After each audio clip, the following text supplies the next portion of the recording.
Hello, everybody, and welcome to the Tardis on this Monday evening. Classic Who discussion, an unearthly child. And obviously, for you guys out there, you can also choose a classic story that you guys also want to talk about. Briefly, a couple of things that I want to do just before we actually get into the main topic of conversation. Obviously, you will see that there's a video going to be premiering at 1:15 this evening. Myself and Paul did an interview. We talk about the animations and the stories, the official stories that BBC have put out there for the fans.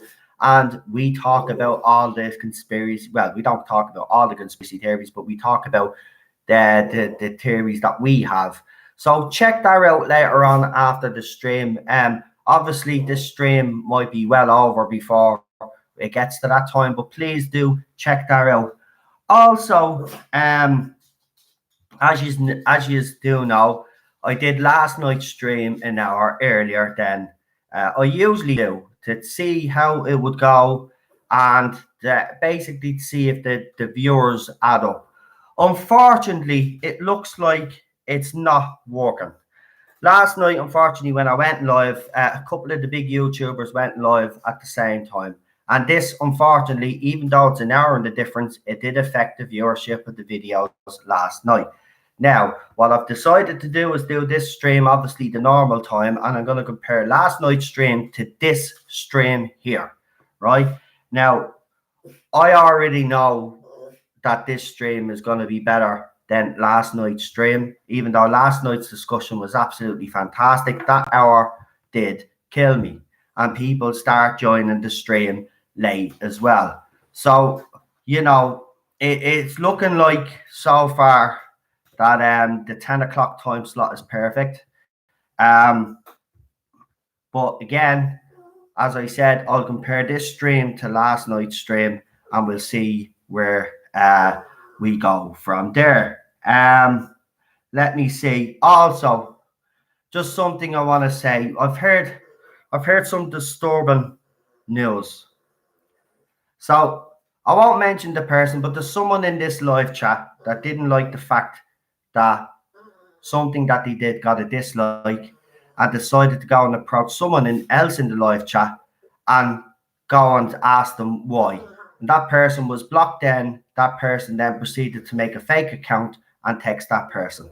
Now, I've already said this from the very beginning when we started these live streams. Nobody has permission to text anybody in that live chat, text them privately without that person's express permission. If you are texting people without their permission, right, and I get told about it, you will be banned from this channel. We have had people in the past, especially on my Facebook groups, there was a couple of blokes texting a couple of the girls, sending dirty pictures. So when I did the live chat on this YouTube channel, the same rules were going to apply.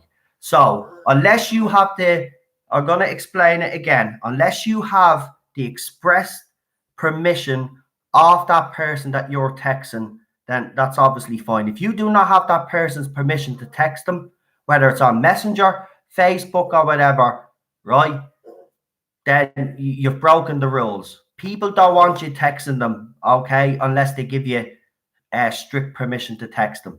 Also, another thing as well, I do receive a couple of messages of people asking me when the live stream goes up, okay? The live stream goes up between 9 and 9:30. If it doesn't go up past 9:30, then obviously you can text me to find out what's wrong, right? But you don't text me 5 minutes after 9 and ask me where the live stream is. The live stream goes up between 9 and 9:30. Nobody needs to text me to ask me when the live stream is going up. Because I'm being honest with you, when I'm at home with Cheryl, I want to spend a bit of time with Cheryl. I don't want to spend any time replying to messages off people asking me when the stream is going up. As for everybody else that does message me privately, this is not aimed at you, and you guys know who you are. You text me, right? Okay, I have no problem with certain people in this because I'm actually friendly with them and we get on and we talk other things than Doctor Who. Right, but there's some people that are in this live chat that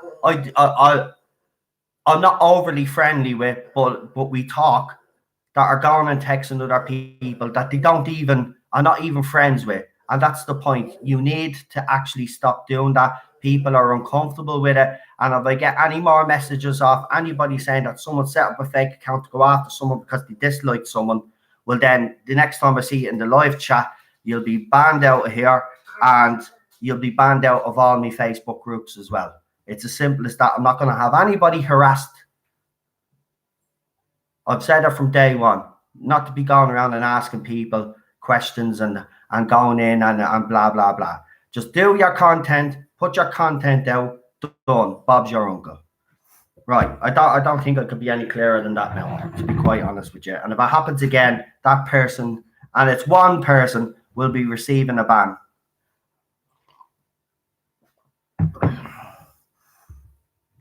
Now,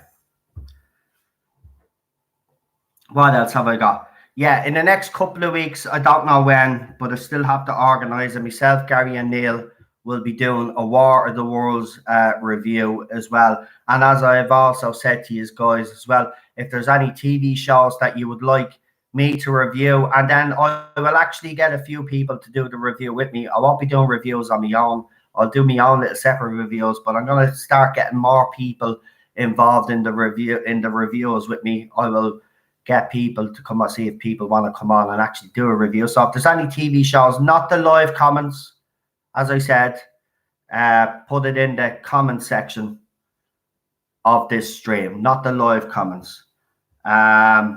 Someone's had to ask me when is the stream and the stream.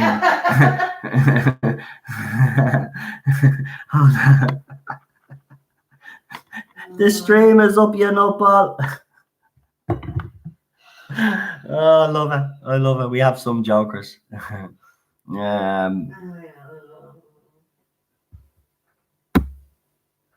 Right, listen, I know some of you are putting up little jokey comments as well because you think it's funny.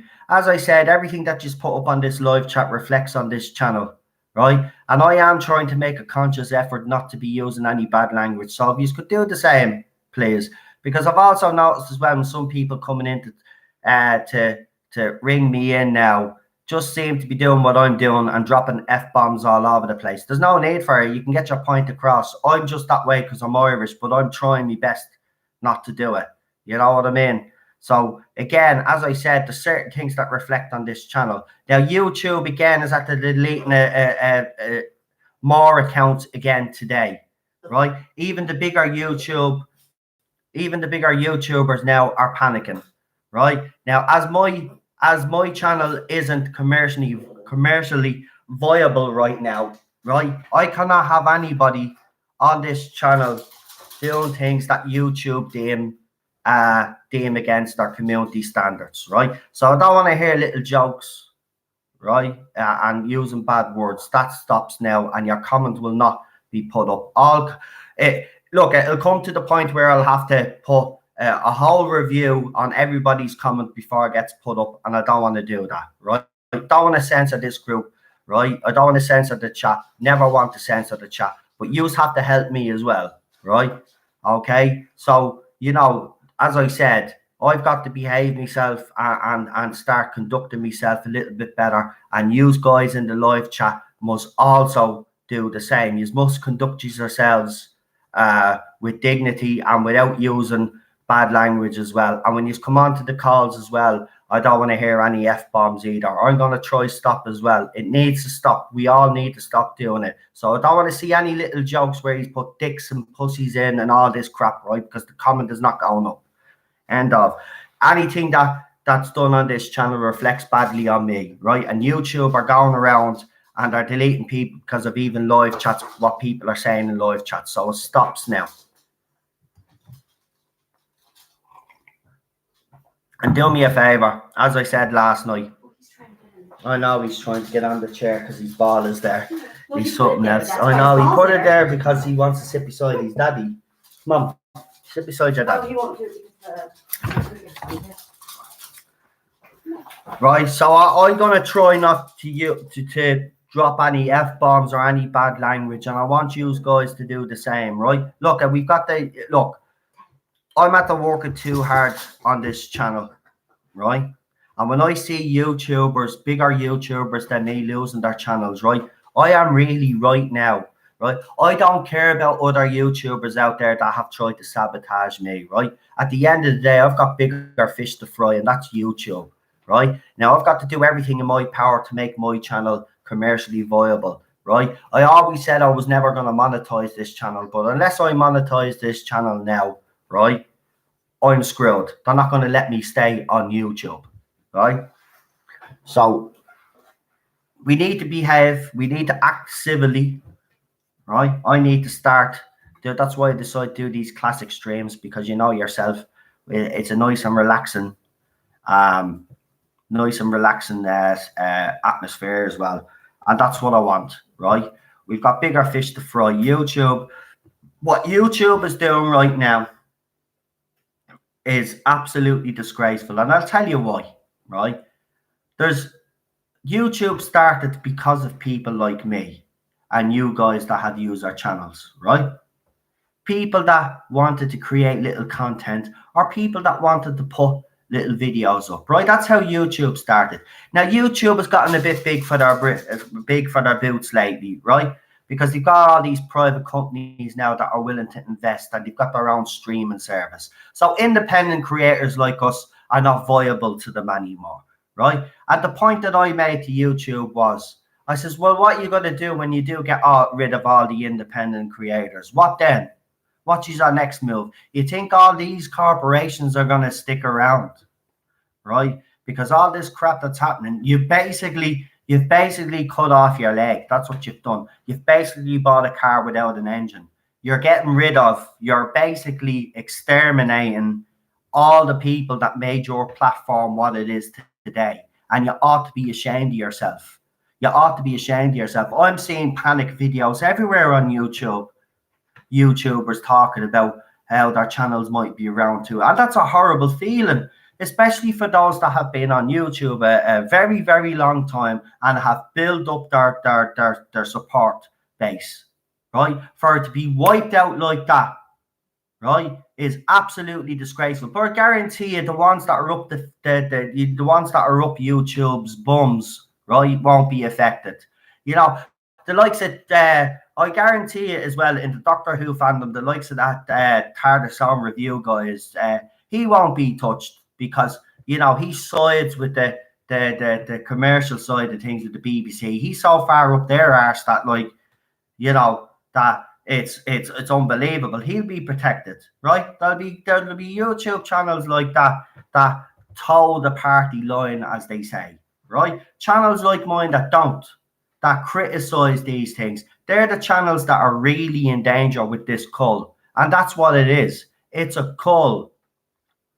Now, for all you new YouTubers that have only started out, well, I'm sorry to say, and I hate to say this because I'm in the same boat as you, but yous are more screwed than I am right now. Why do you think I put that video up last night? I'm trying to get as many people as I can to subscribe to you. You need to get your subscriber base up now, because you aren't going to survive their channel. They're going to take your channels down. Look, I could wake up tomorrow and this channel is gone. That's the reality of this situation right now. Right? I mean, I even got a message off our good friend Ballstreck. He's even saying that he thinks by the end of this month he won't even have a channel. Right? Then you've seen Matrix Lord's videos. And fair play to him. He said he'll continue on. He'll find some other way. But for people like me, you know, like, I'm sorry, but all the I'm sorry, and I get where Matrix Lord's coming from. He's trying to be positive and all, but I don't know how you can be positive, mate. You've spent all that time on YouTube. You've built up your subscriber count, right? Okay, you left YouTube for a while, but you came back.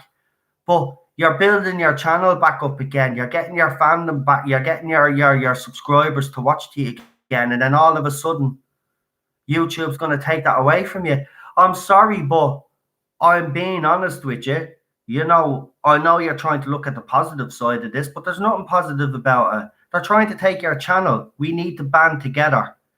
We need to band together. Small YouTube channels like mine need to be banding together with other small channels out there, and we need to be helping each other out. That's what needs to happen, because There's only one or two big YouTubers out there that will help you. We all know who those YouTubers are. But a lot of them that don't want to get involved in stuff like that, they'll just go and do their own thing. But we need help off bigger YouTubers as well, to be quite honest with you. You know what I mean? We need all the help we can get. I'm serious. If I don't even getting this channel monetized is not even going to help this channel. It's not even going to save this channel. I'm being honest with you. Will not be surprised if I don't have a channel when Series 12 airs.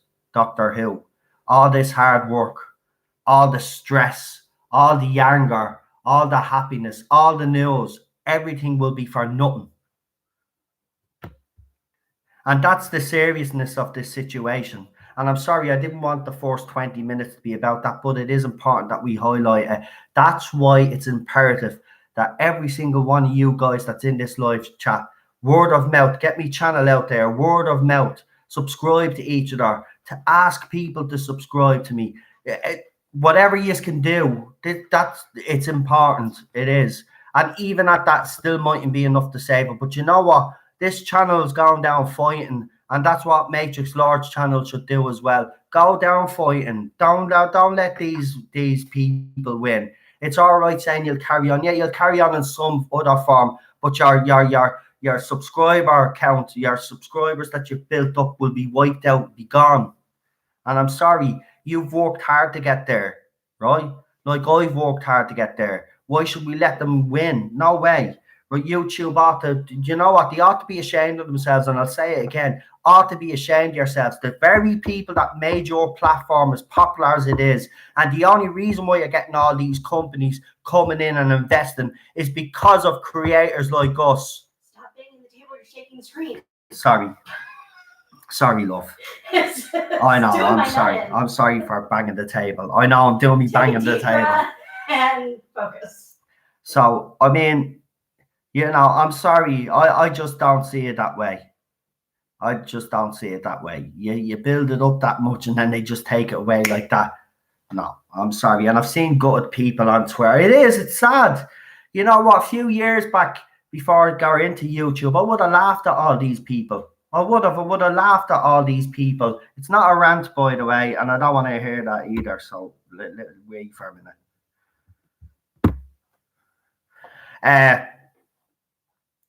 But the thing about it, I lost me train of thought now. What was I saying there? All right, she's not listening to me either. No, I tuned it out. You made your point. Yeah, I know I've made my point, but at the end of the day, as I said, you guys come into this a lot more than you have in the past. I need you to share the crap out of this channel. And I look at, you know me, right? I've even had opportunities where I've given information to big YouTubers and they asked me for a shout out. Or they asked me if I wanted my channel to be shouted out. And do you know what? I used to say no. And like an idiot. And even shout, what are you saying no for? But I don't like asking for help, or I'm asking for help this time. I don't care. I want my channel to survive. So if there's any big YouTubers out there, I said it before and I'll say it again. If you could please give this Doctor Who channel a shout out to other Whovians out there that support you and send them my way, I'll be over the moon because we need as much help as we can get. Right, let's get into this discussion anyway. Classic, so an unearthly child, obviously, and then an episode of your choice. Right, I've already got a couple of callers that are coming on.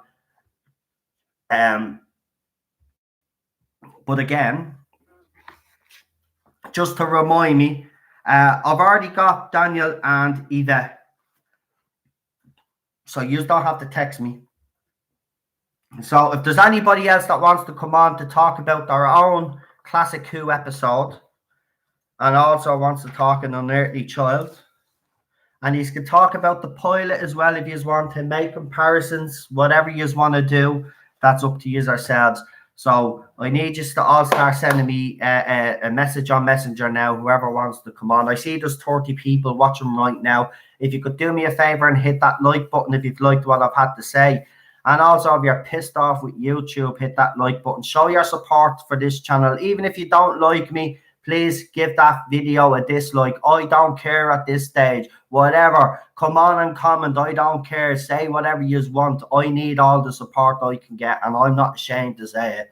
For once in my life, I'm actually going to stop being proud and say I need help.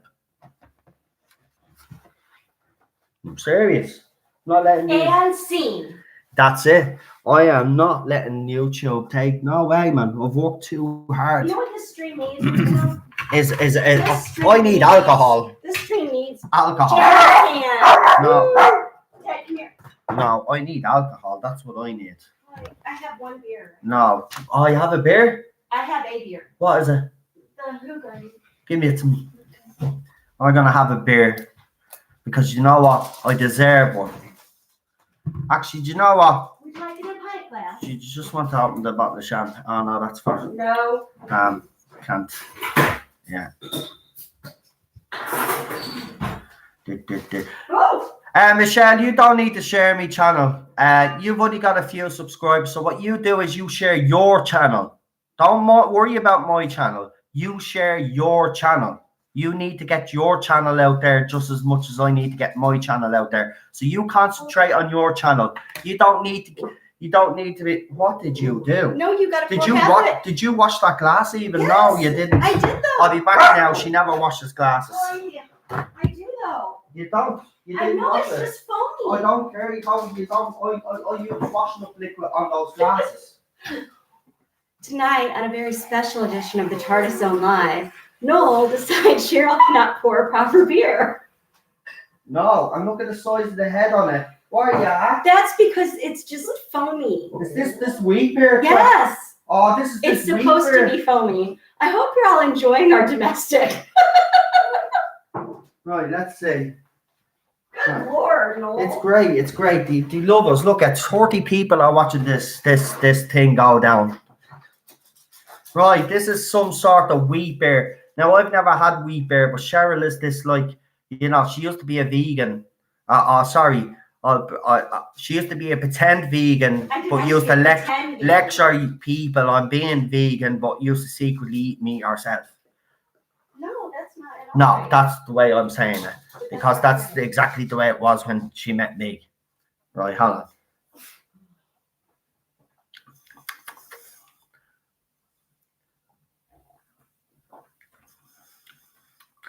Do you know what?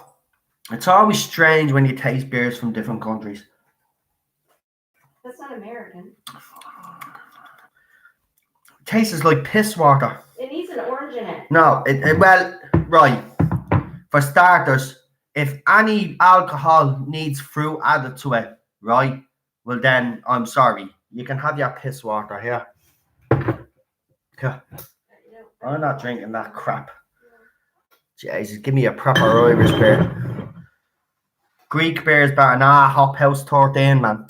Try Hop House 13 Super John. It's fucking gorgeous. It's gorgeous. Oh, I dropped the first F-bomb. Damn. Right, nobody's texting me. Does nobody want to call in tonight? Because I can end the stream. I'm only messing. I have to, but I need more people. I can't just take 2 calls for the whole night or be ending the stream before 11:30. So if you want to phone in, anybody want to phone in? I mean, the classic who was some people's suggestion, and now that I'm actually doing it, you know. Why am I hot all of a sudden? Because you were all worked up.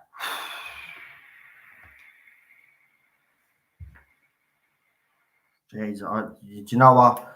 And obviously, none of what I just said at the start of this stream about someone texting me, it just hasn't gone through. Right. So, it's great. That's okay, Gary. I know you're in work. That's all right, pal. You call in when you can. But thanks for texting me. I appreciate that. Of course you'll come on, buddy. Of course you'll come on. Of course you'll come on. So we have Daniel Yvette so far. Paul has agreed to come on as well. I'll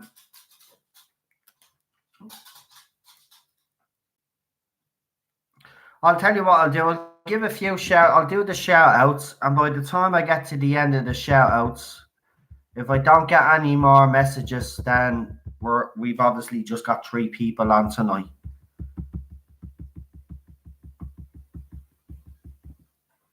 And then I end the stream. Because, as I said, there's no point in me ranting on for whatever it is. Right. So again, I'll say it again. Anybody wants to call in and talk about an unearthly child or a Classic Who episode, Classic Who story, I should say. I keep saying episode. Classic Who story of their choice. You've got a few more minutes to give me an L message there on Messenger if you want to come on.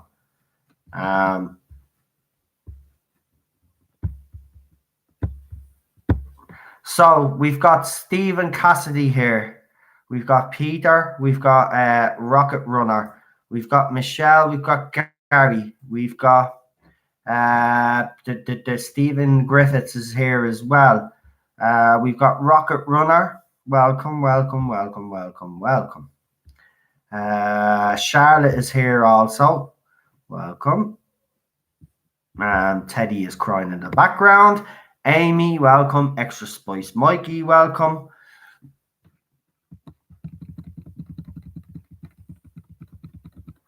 Who else have we got? I don't like fake beer. That's what really have to put me off beer now. Peter Davison, I drink another whiskey straight, but I don't think that's a good idea. Yvette is here. Welcome, Yvette. Welcome. Renee is here. Hey, Renee. Nice to have you here. And who else have we got? Who else have we got?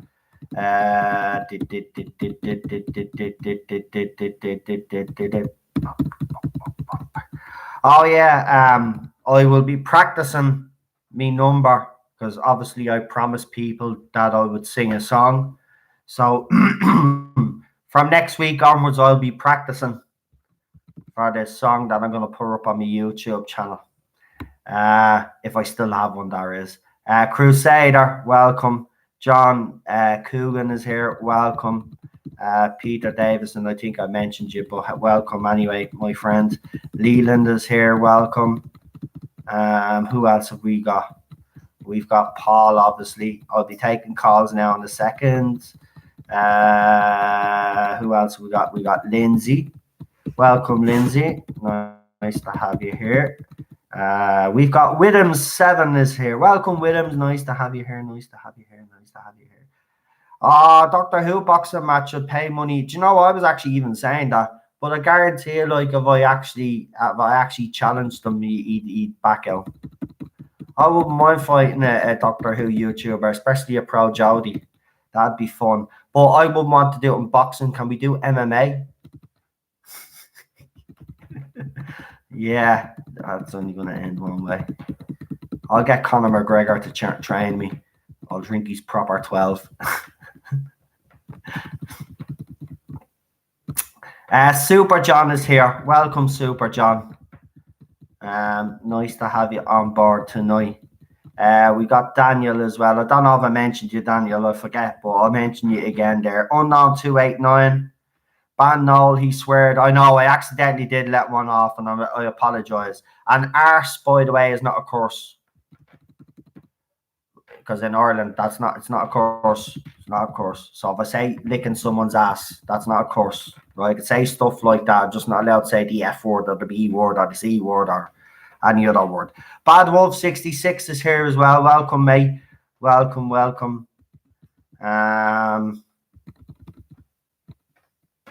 I think that's everybody now. I don't think I've missed anybody, but if I have, I'm sure you will let me know. Say Amy again. I did say Amy. Say Amy again because you owe her for like a whole bunch of times you missed her. All right, I'll say Amy again because apparently I keep missing Amy for some weird reason. So, hey Amy, nice to see you. Hey Amy, nice to see you. Hey Amy, nice to see you. But that's for the 3 times that I missed you. Apparently, I think I called you, but you know. Who am I to judge? I'm getting old. Blue Bonnet Whovians were here as well. Welcome.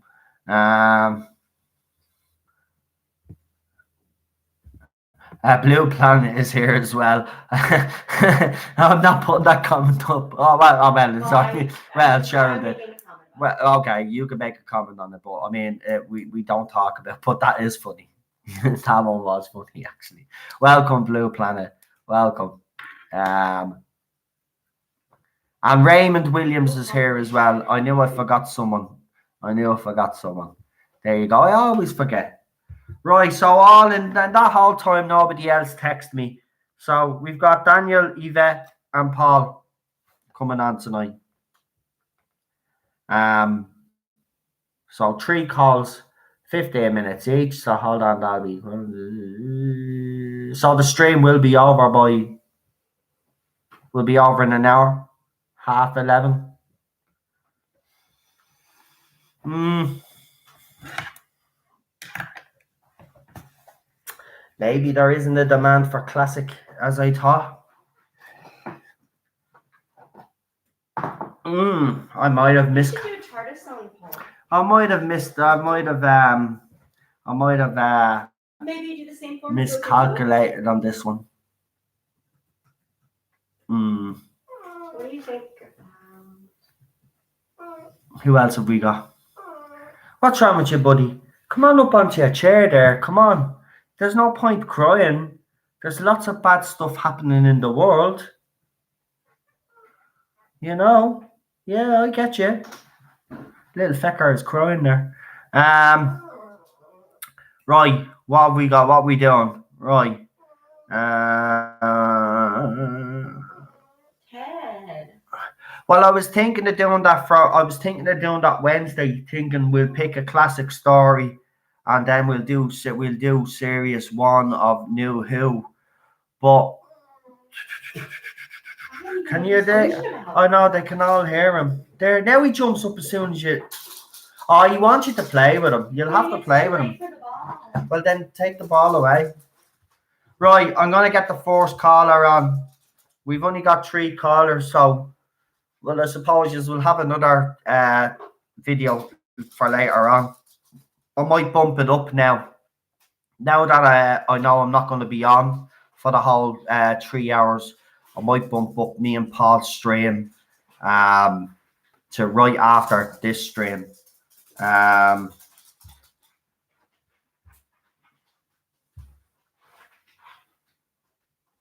So, yeah, it doesn't matter about the subs now at this stage. YouTube will take my channel away anyway. So, you know, what can I do? Except fight and hope that they are putting YouTube channels back.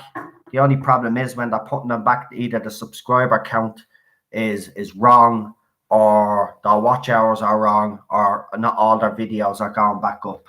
So either way, they screw with your channel anyway. So it's right. So we've got Daniel, Yvette, and Paul to come on. So we will start in that order.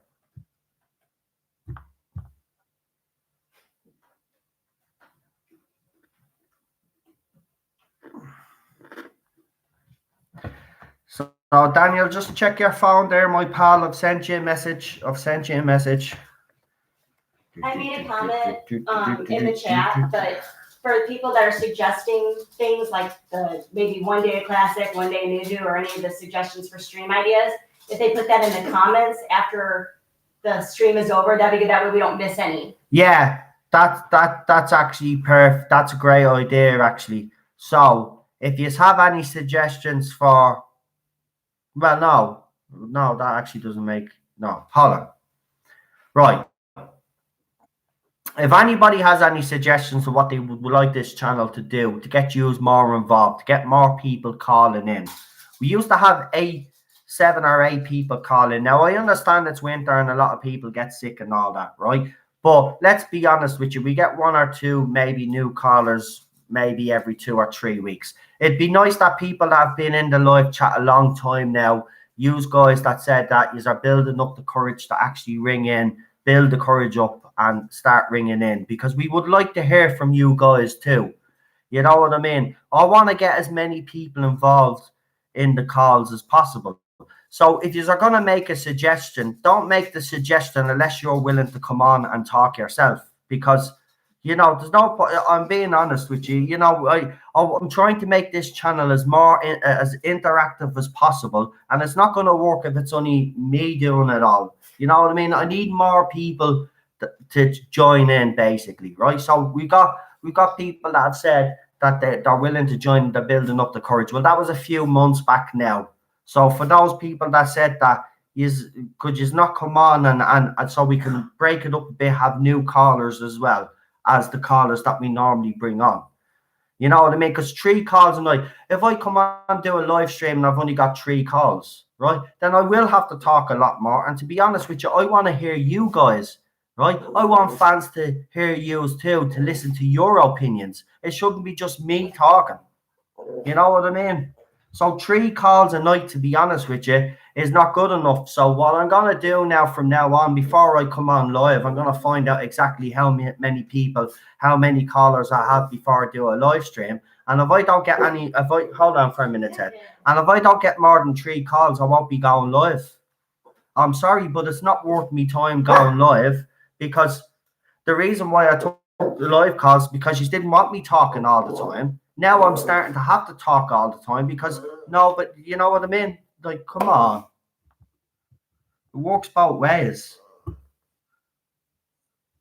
Right. We've got a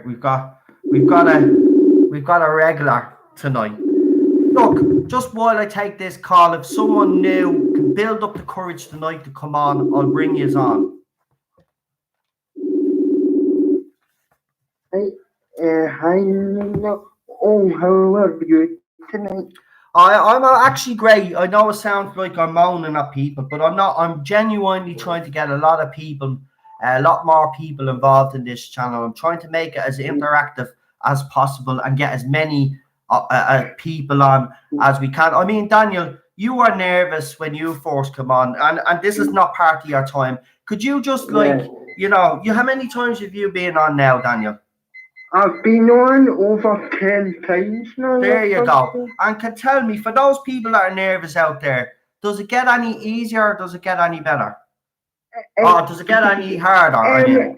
Or does it get easier? It gets easier every time you call in, and you get a lot more things to actually talk to yourself about. You become more confident, and you want to discuss a lot more topics and what you did in your very first call, because you're not as nervous as your first call. Yeah, I remember. That's what I mean. Like, Daniel's been on, when Daniel was on, and I remember when everybody first came on, they were nervous, right? But you listen to every caller that I bring on now, right? The regulars, right?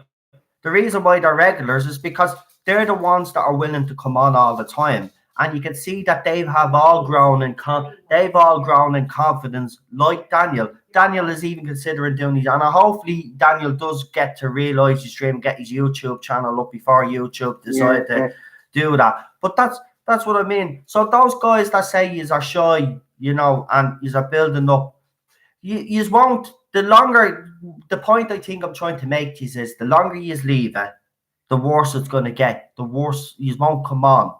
You come on and get it done. There's Bad Wolf 66, for example, as well. Another caller that has come on a few times. He was nervous the first call he ever came on. Right? Yeah. By the second call, he was far more confident. You will grow in confidence every time. But I need a lot more yous to interact with me, because 3 calls a night is not going to cut it, because nobody wants to hear grumpy hole here. Like, chat for 3 hours. I'm encouraging people to come on his first time while you're shouting at them. I'm not shouting. I'm not. People probably think I'm shouting. I'm genuinely passionate. I want to get. Genuinely just loud. Basically what Noel said is, like, he set up this idea to try and get everybody involved in 3 hours isn't when you cut the mustard. I don't think so. Yeah, I mean, look, I'm just more anxious now than I was before because of what YouTube is doing. And my way of thinking right now is if I can get people to interact with this channel, right, and show YouTube that this channel can be positive, can do something positive, and get fans to react with each other, interact with each other, and actually come on and interact with each other. That's me thinking behind it. Well, maybe YouTube will say, well, this could be commercially viable in the future if we just let this go. Do you know what I mean? I'm just trying a different little ways, trying to make this channel stick out more than anybody else's. But exactly. I mean, you've got the right idea now. Basically, I just want to kind of get into some classic because I enjoyed and I enjoyed the classic chat last night. So basically, I kind of gave the Unearthly pilot I've watched today, and basically I prefer the Unearthly pilot over the actual Unearthly Child the Earth, simply because I prefer Hartnell's performance in the pilot to the actual Earth Unearthly Child, because Hartnell's performance was even better in the pilot, but obviously BBC thought it was too sinister, so we had to kind of own it down a bit. I agree. I actually do prefer the pilot to the aired version, to be honest.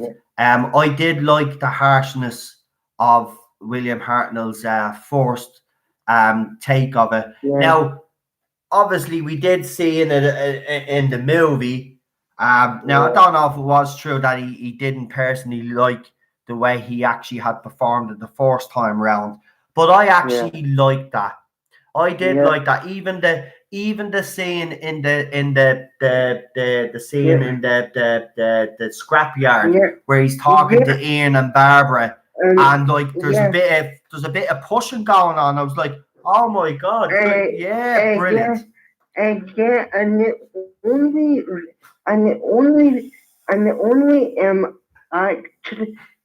only actor I didn't really like was Carol Ann Ford, because like yourself, I kind of think she's a poor actress, and like I know you've told people to tone down their language, but she's a bit shy, but let's be honest. I'm gonna kill him. He did that deliberately. He did. I'm gonna wait and I see you later, Daniel. Money messing. But listen, I agree. Even in that pilot, she was annoying.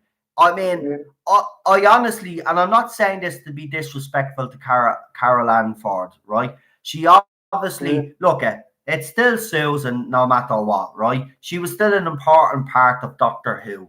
You know what I mean? But by God, you know. I know BBC, as Paul said last night, even they do hire theatre actors, but they must have actually just found her in the street somewhere down some alleyway, because she can't act the shit. I mean, she can't even fake twist her ankle. Like, if you can't fake twist your ankle, right, you shouldn't be an actor or an actress. Seriously. By the way, she done exactly even the 5 Doctors as well.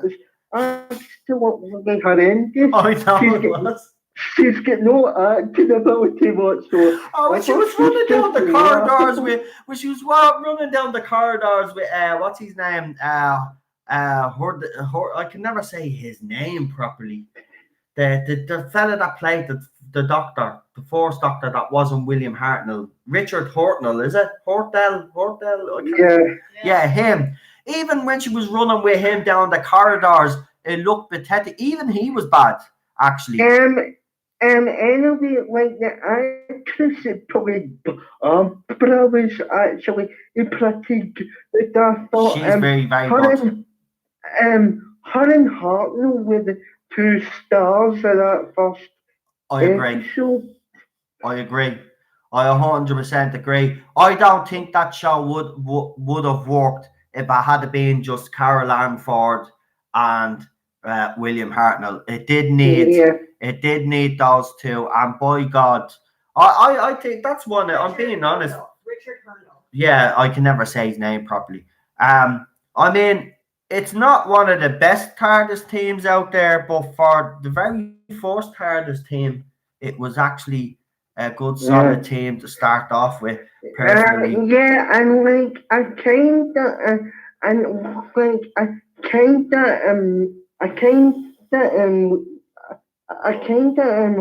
watched the episodes that came after the first episode.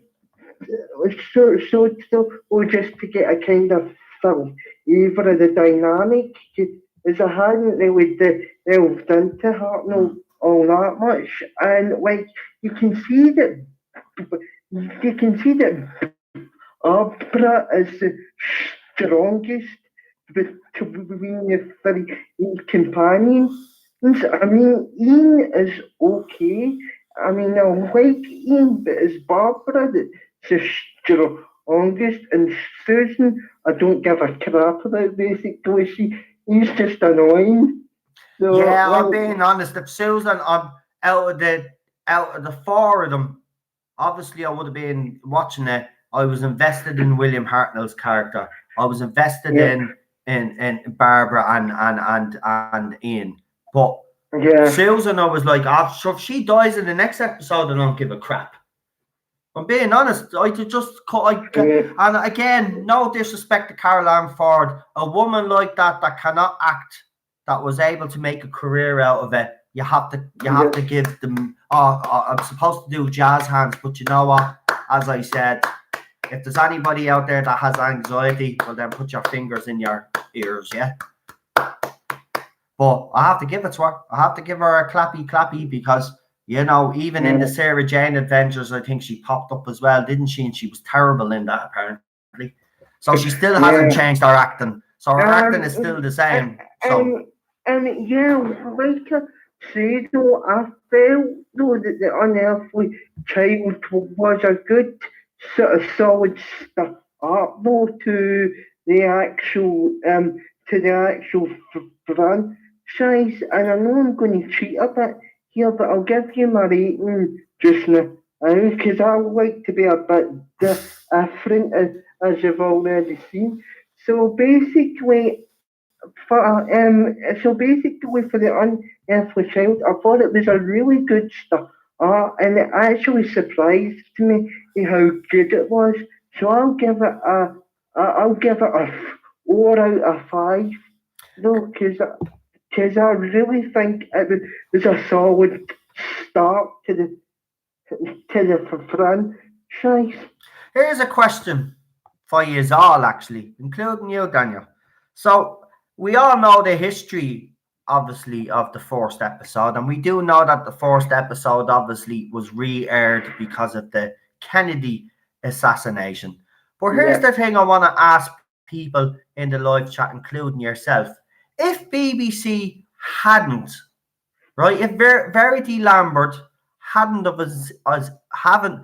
didn't insist on the episode to be aired again, right, do you think the show would have continued on the upward trajectory, or do you think we wouldn't be talking about Doctor Who right now because it wouldn't? To be honest with you, like I don't think the show would have even existed if it wasn't for the insistence of Verity Lambert, because everybody was still talking about the Kennedy assassination because it was because Doctor Who happened the year after, so the Kennedy assassination is always in people's conscience enough. have you, and to be honest with you, if it wasn't for his insistence,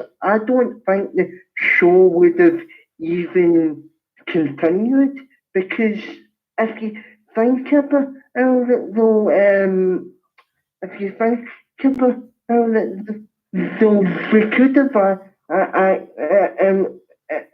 there could have been no, there could have been no Doctor Who at all, though, if you think about it that way. Actually, Gary says no. He agrees with you. He goes no, because the fourth episode is one of the greatest. Is one of the great. No, hold on, I read that wrong. What? Jesus! Stop texting. Money messing. Where is it gone? Where's it gone? Gary. No, because the fourth episode is one of the best fourth episodes of any show ever. Blue Bonnet Whovian says probably not. And a lot of people are saying probably not.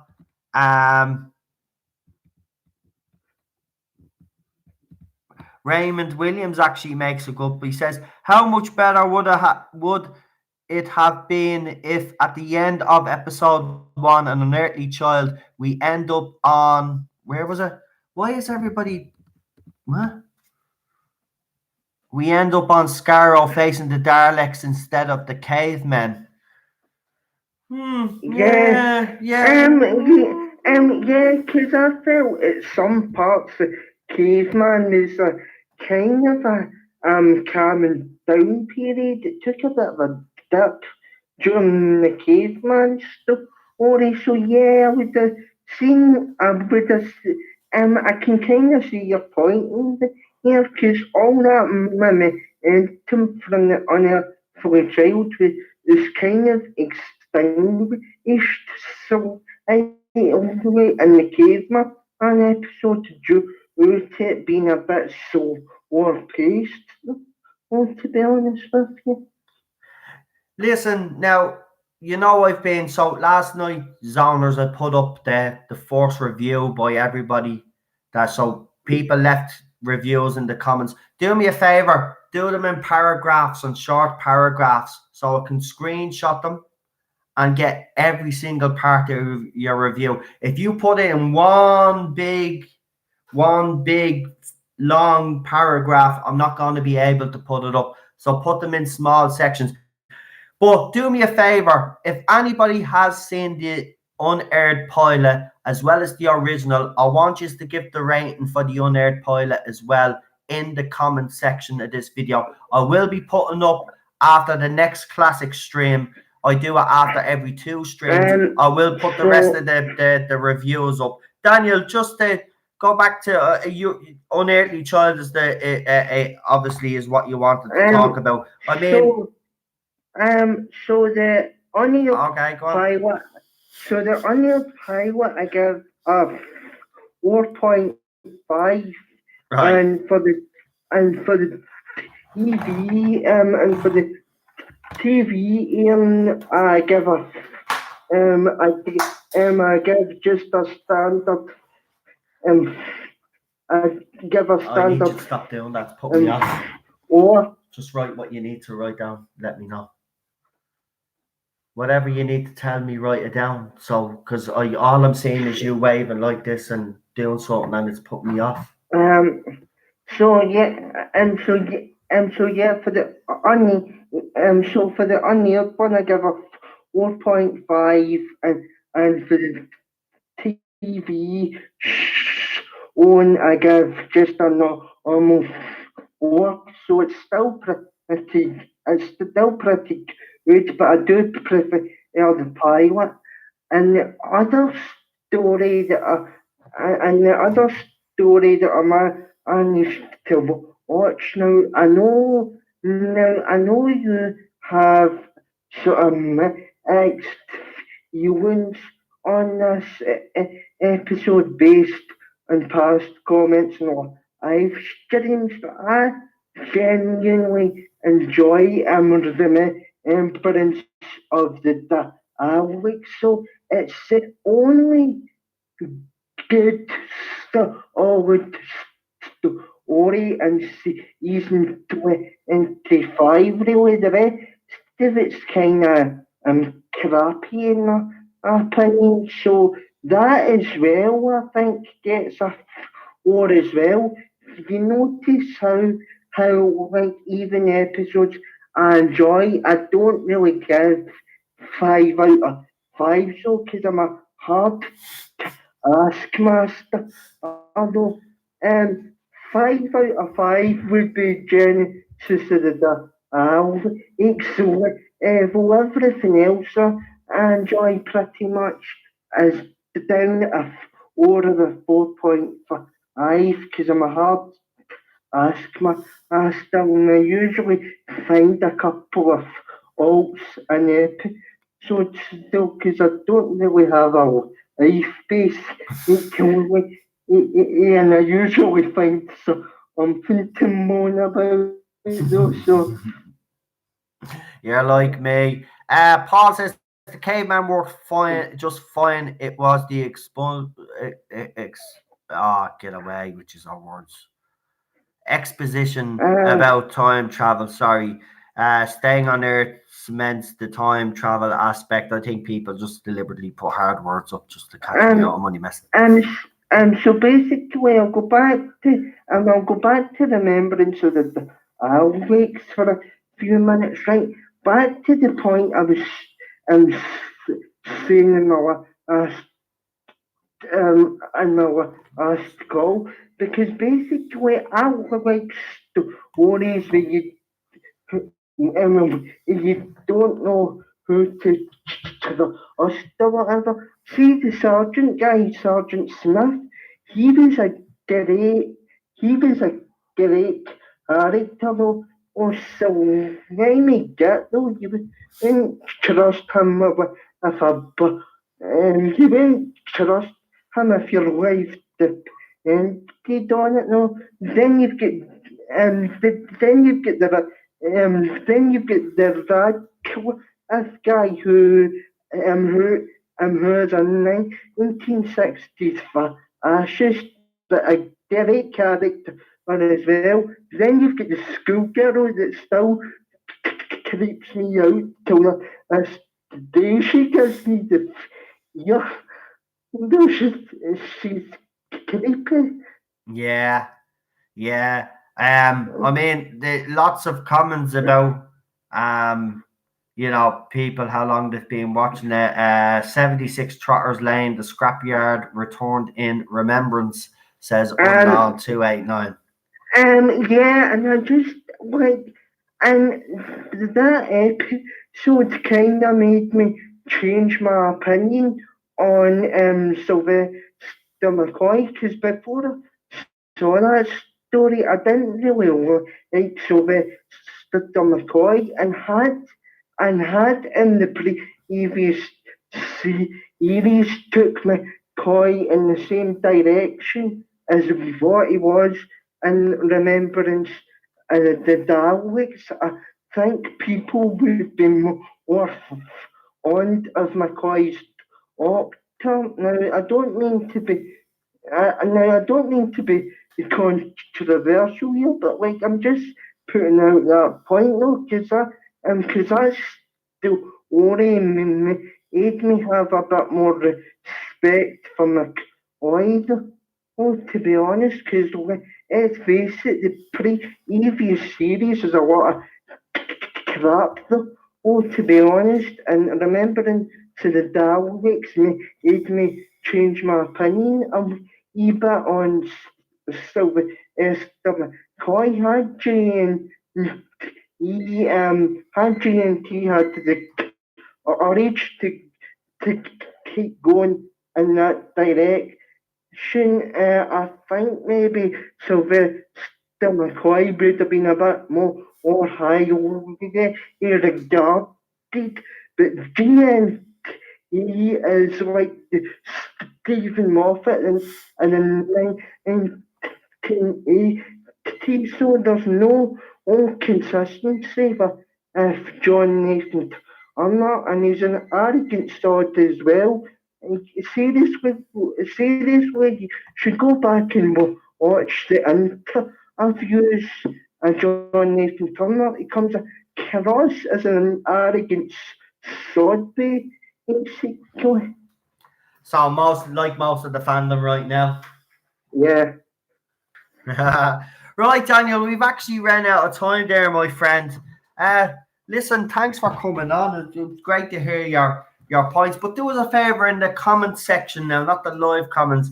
If you wouldn't mind actually putting up your reviews. And by the way, guys, just before Daniel does go as well, just to let you know, you will see that I put up the reviews. Now, the people's names that were left up were people that gave me permission to put their names up. If you want to be part of one of those videos, you have to give me permission to put your name up. If I don't see it's okay to put my name up, I'm gonna cover your name. I'll still put your review up, but I'll cover your name. So Daniel, do me a favor, put your reviews up for those episodes, those stories that you spoke about in the comment section, if you wouldn't mind. Do you have to like kind of hang fire till the stream ends and then put it up, or can you put it up? I don't know. I don't know if you can actually go into the comments now. Maybe someone in the live comments can actually tell you that. I don't know. I think it's you wait till after the stream. I'm not 100% sure on that one, but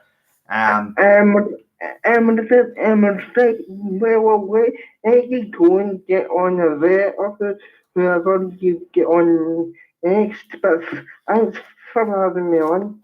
No problem. Pleasure as always, my friend, and I will talk to you on Wednesday. Have a good one. Talk to you Wednesday. See you later, mate. See you later. Yeah, see you later.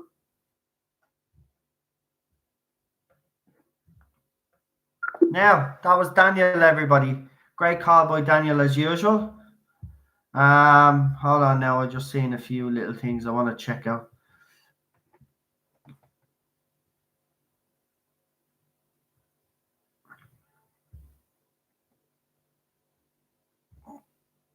Right, where are we now?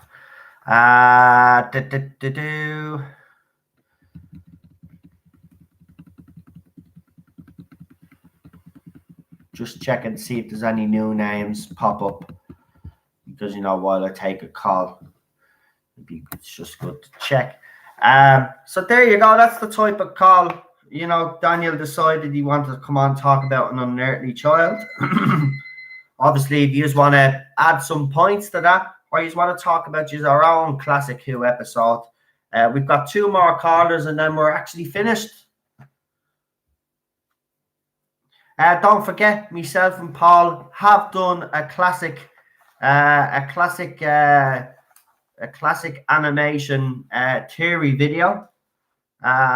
We will put that up. That goes for an hour, so you won't miss any. Even if this stream ends, what I'll do is I have a set for 1:15 tonight. But obviously, if this stream ends, I will change the time. I'll reschedule it for a couple of minutes after this stream ends. So you will have another hour to talk about classic Who. I'll also be in the live comments there. So if you want to join me and ask me any questions about the stream or anything like that, I'll be in the live comments. That will come up directly after this stream. What I'll do is when I end this stream, I'll go in, I'll reschedule that video for about 15 minutes after this stream, and then we will be good to go. As I said, I will be in the live comments, so please join me. I see 25 people are watching right now.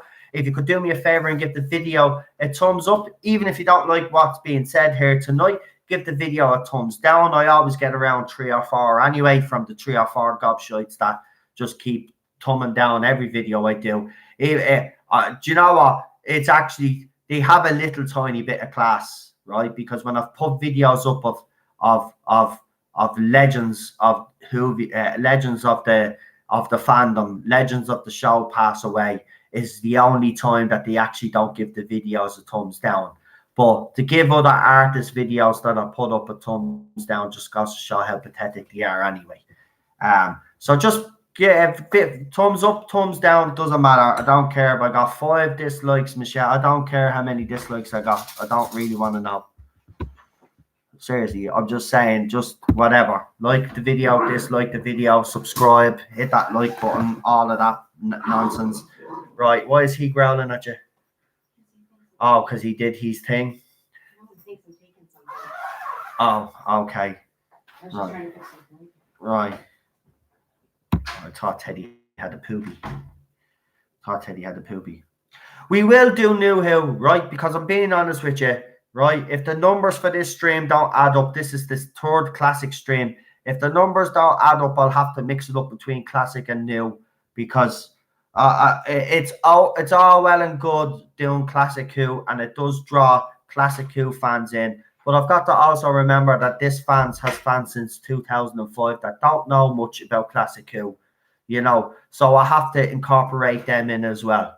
So maybe for Wednesday's stream, as I said, we will start off with Series 1 of New Who. If anybody wants to talk about the favorite episodes of New Who Series 1, Christopher Eccleston's first series, and we also on that night we will do classic as well, right? To keep the classic Who fans happy as well, we will pick a classic story for people to talk about. So I will do that after tonight's stream. I will pick the classic story that I choose, and then obviously then you will pick a New Who episode. I'm being honest with you, I think it's better that I do mix it up, because I'm being honest right now, and I've got, as I said, I've got to take it to channel. The numbers are just not stacking up. Even doing the stream an hour earlier, the numbers aren't stacking up, right? And I've got a funny feeling that this stream is going to do double of what last night's stream done, and it'll probably do the same as the stream before that did. The stream that I did early is the stream that has suffered the most, to be honest with you. It's gotten the least amount of views. And I know 9 o'clock, it would, in an ideal world, would be the best case scenario. But unfortunately, a lot of the other YouTubers and the bigger YouTubers go live at that time. 10 o'clock seems to be the perfect time. 10 to 1 seems to be the perfect time. And I'm being honest with you, I might just stick to the format that's worked for the channel. There's no point of changing it, to be honest. At the end of the day, I'll be doing the classic reviews. They'll be not classic reviews, Series 12 reviews. They'll be straight after the show airs. So that'll be 8, 9 o'clock. So I'll be doing them as well as the live streams. So there'll be plenty of content for people. So I know some people wanted me to change it to 9 because, for the UK viewers. And I get that, and the European viewers. But at the end of the day, the American YouTubers, the bigger YouTubers, go live around that time because it's in the afternoon for them, and it messes up. I mean, an hour makes the difference, believe it or not. I've got 30 people watching. We didn't have 30 people watching last night.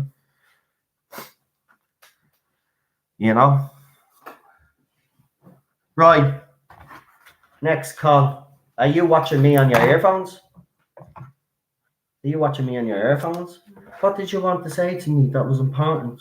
Was it? Well, no, what was it? Nothing. No, tell us, because it was obviously something. Go on, what? It's nothing. I'll tell you after the stream. Oh, is it that? But why didn't you just write it? I'll tell you after all right, okay. Right. Well, once I'm not in trouble, I don't really give a crap. Right. I'm just trying to kill a bit of time to see if anybody else wants to ring in. I've got 2 more callers, but I just can't believe that 3 people. I mean, this, I don't know.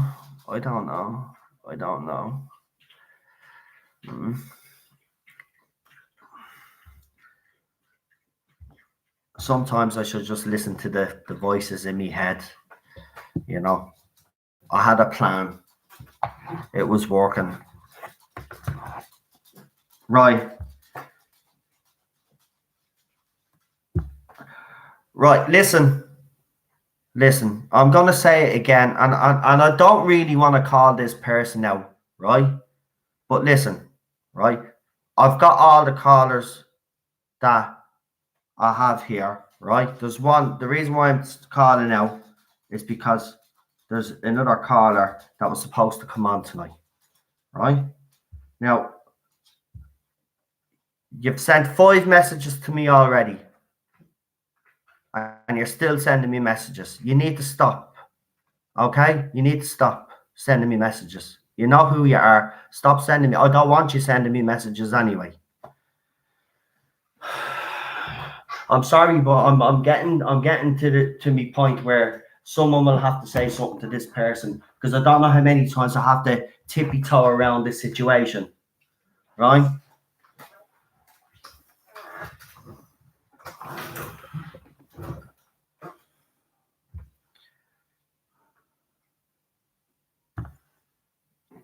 Right, next call.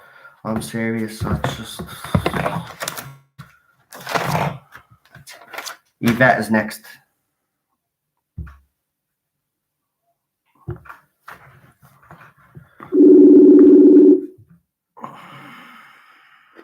Hello. Hey, Yvette. How are you? I'm all right. I'm slightly starting to get a bit angry though. Yes, yes, yes. I know why.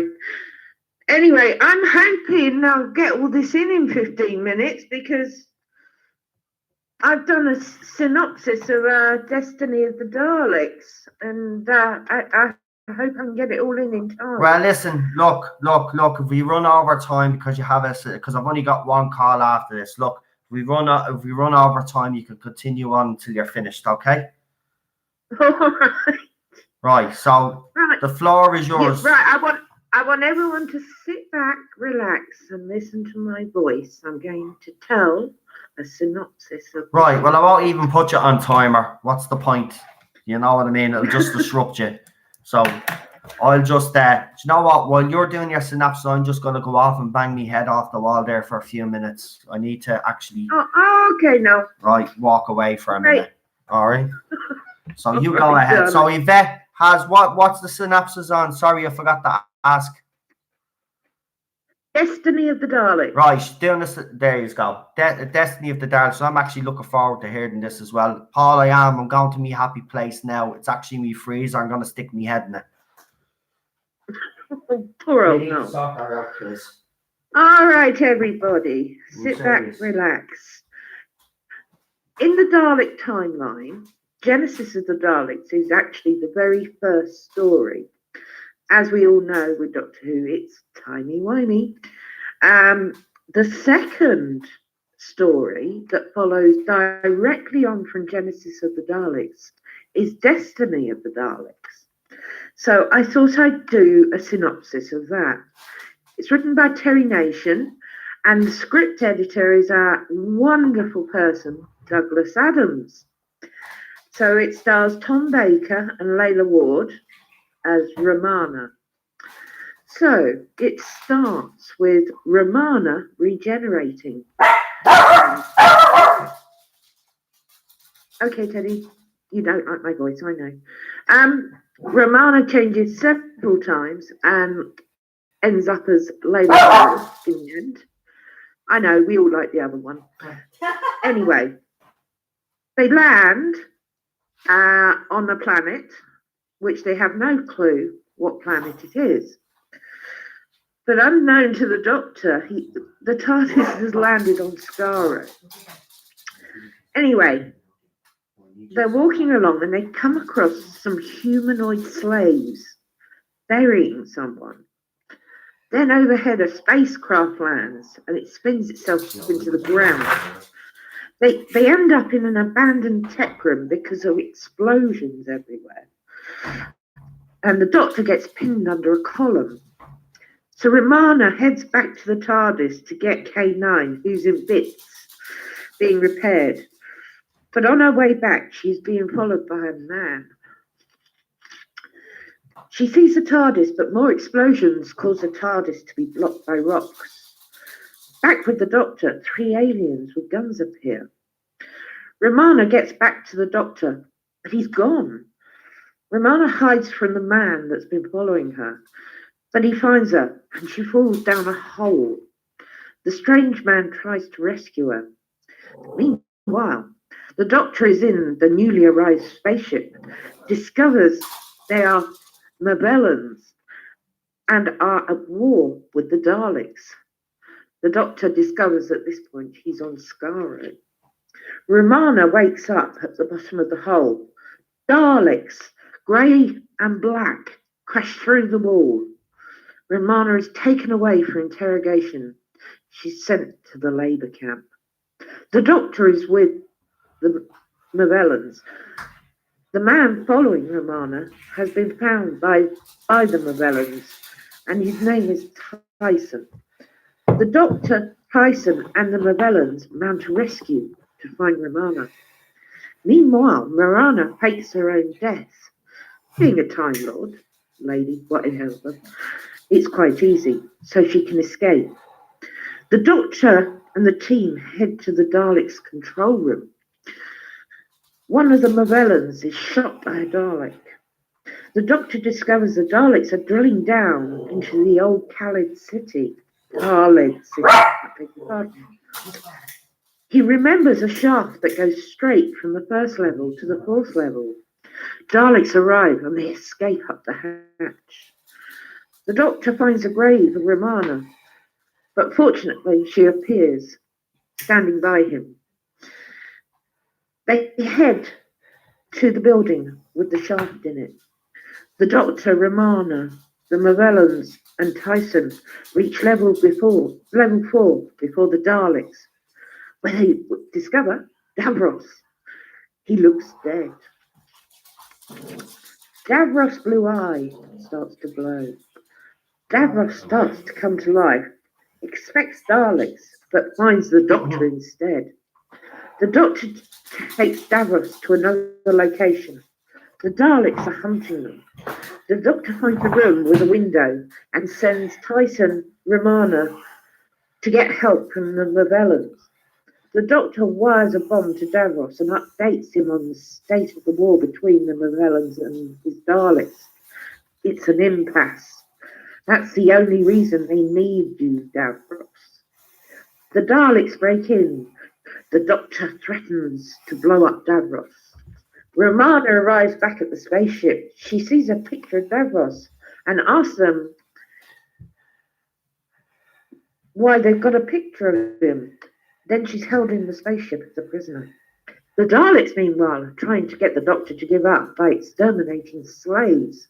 The Doctor threatens to blow everyone up. Davros tells the Daleks to release the slaves. The Doctor sets a timer for 1 minute and escapes through the window. Davros yells, "We'll meet again." The Daleks remove the explosive just in time. Romana discovers one of the dead Melova. I can't say that word. One of the aliens is alive. They knock her out. The Doctor heads back to the spaceship, bumps into Tyson. A Dalek finds them. Then a Mabellan blows the Dalek up. The Doctor and Tyson remove a piece of the Mabellan suit and it shuts down. The Doctor reveals to Tyson that it's a robot and how to reprogram it. Back at the spaceship, the Mabellans are testing the Nova device, a bomb that changes the molecular construction of the atmosphere. The Doctor finds Romana inside one of the test tubes with the Nova bomb.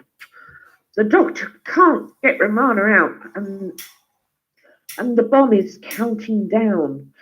The Doctor is rendered unconscious, and the bomb doesn't go off. Davros downloads all the info about the war. Back in the spacecraft, the Doctor and Romana are prisoners. The Mabellans take the Nova bomb out to the surface and leave a guard with it. The Doctor demonstrates rock, paper, scissors, and unfortunately, he makes himself their answer to winning the war. The slaves take out the Mabellan guard that's looking after the Nova bomb. Back at the control center, the Daleks are prepped with bombs to blow up the Mavellan ship. These are our suicide Daleks, and one of my favourite designs. And they're ordered to surround the spaceship. The slaves and converted Mavellans attack the ship and render all other Mavellans inactive. Romana and Tyson start to get the ship ready to get all the slaves home. The Doctor sneaks back to see Davros. They discuss the impasse of the war. The Doctor finds out from Davros about the suicide Daleks. There is one remaining Dalek that stops the Doctor from detonating the Daleks early. Back at the ship, one of the Malovians is missing. Romana runs to find him before he can detonate the Nova bomb.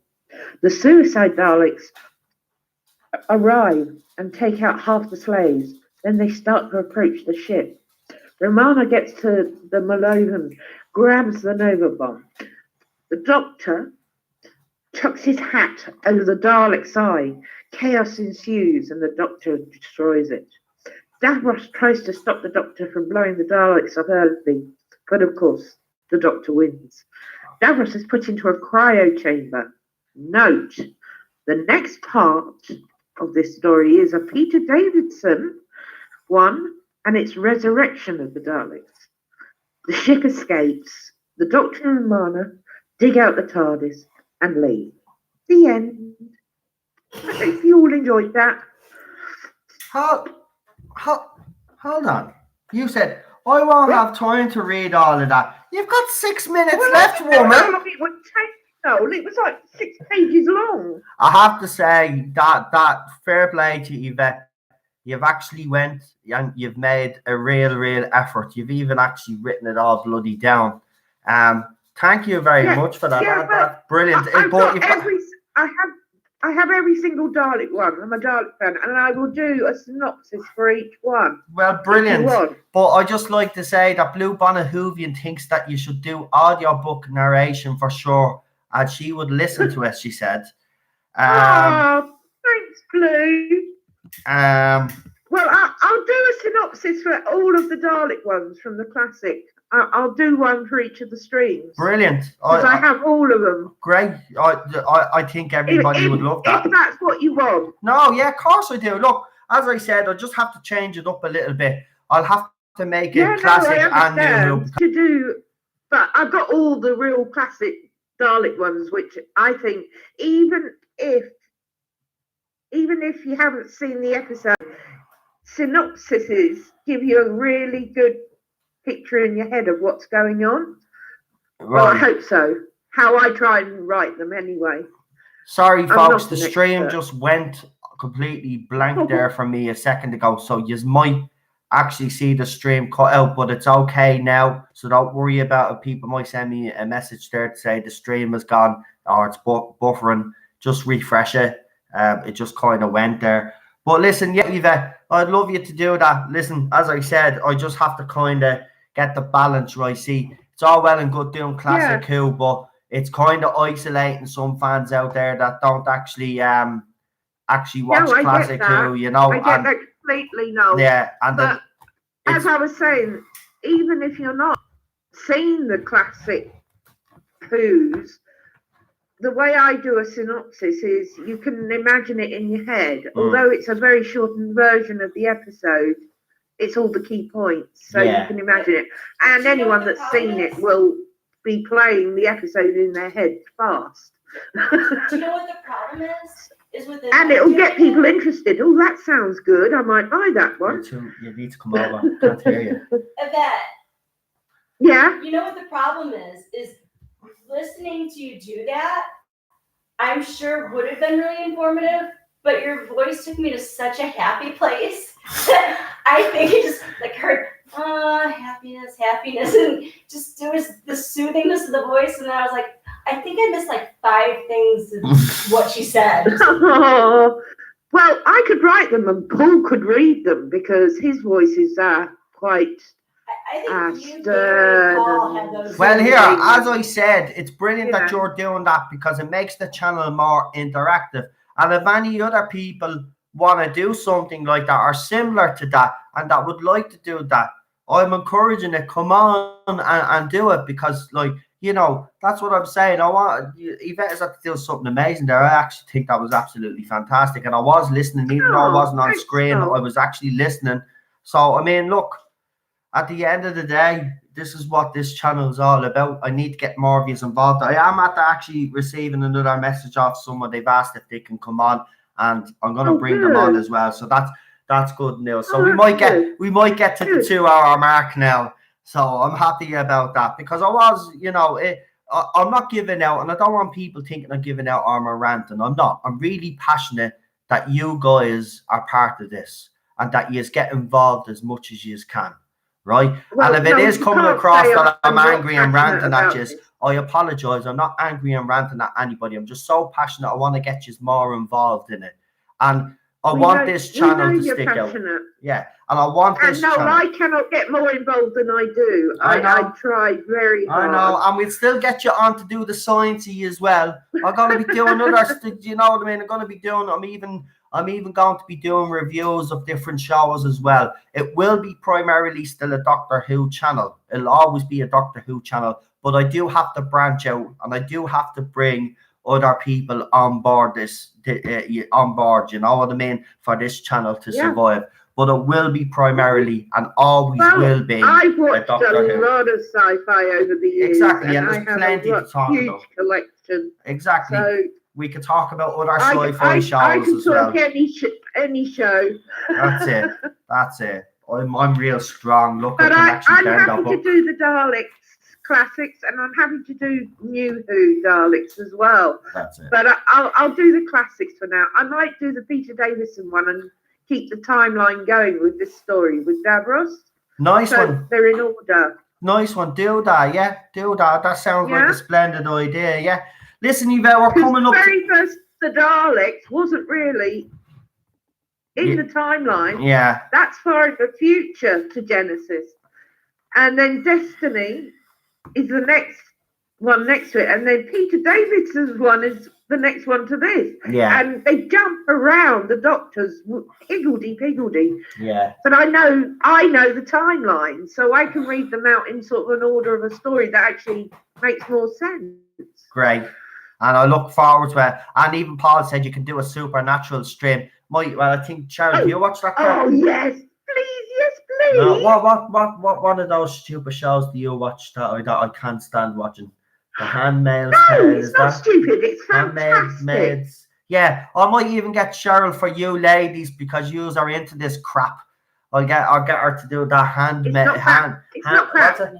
Handmaid's Tale. It is crap to me. Supernatural's brilliant. Supernatural is a load of my TV. Football's crap. But listen, I'm not saying you can't come on and do your Supernatural review. You could do your Supernatural review. She could do a Handmaid's Tale review, right? I'm just trying to change it up a little bit. And the ladies will watch that more than the men anyway, I can bleed and tell you that. And actually, here's one. Actually, for the lads that are in the stream, how many of you, now admit it, don't be shy, how many of you in this stream watch The Handmaid's Tale or watch Supernatural? It'll be very interesting to see what guys in this stream right now watch those. Cheryl will fill you in. Right, listen, Renee, we've actually ran out of time now. Ted is doing some little somersault on his sofa there. So... Well, I hope everyone enjoyed it, and I'm sorry if you didn't. I do best. Anyway, love to everyone, and I'll do the next one. Jazz hands. For Wednesday, or whenever you want it. Jazz hands. All right. Jazz hands. I love you, Cheryl. Love you, Teddy. They'll have us clapping like this. Chill. They'll have us clapping like this in a few years' time. I'm happy. Look, I'm doing jazz hands. Good. I can't see you. I'm on my phone. You don't all right, I'm going. Love you all. Bye. Bye. And that's the madness you get on this channel. Yeah. Well, you didn't. Yeah. Well, it's I like that. Come on. Supernatural is for women, says Paul.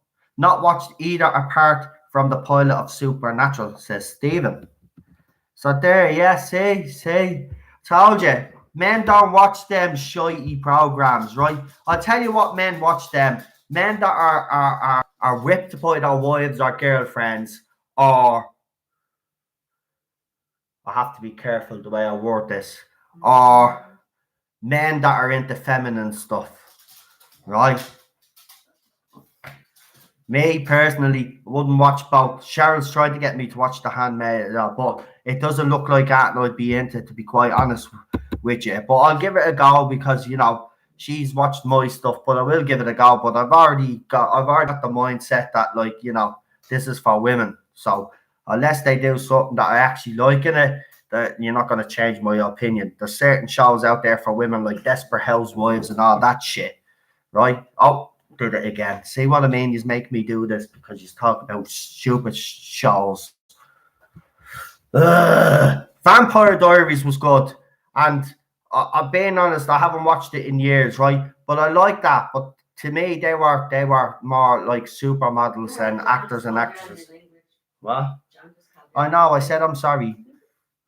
I know. I can't help it. I'm Irish, and yeah, that is a stereotype. Right. So we got two more callers now.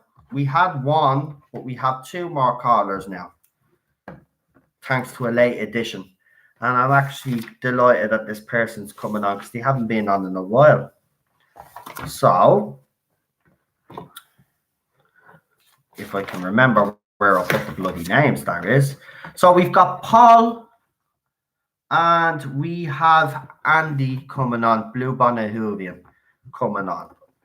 So what I'll do is, and I don't think Paul will mind, I'm going to bring Blue Bonnet Whovian on first because I already did the interview with Paul, and I could bring Paul on last.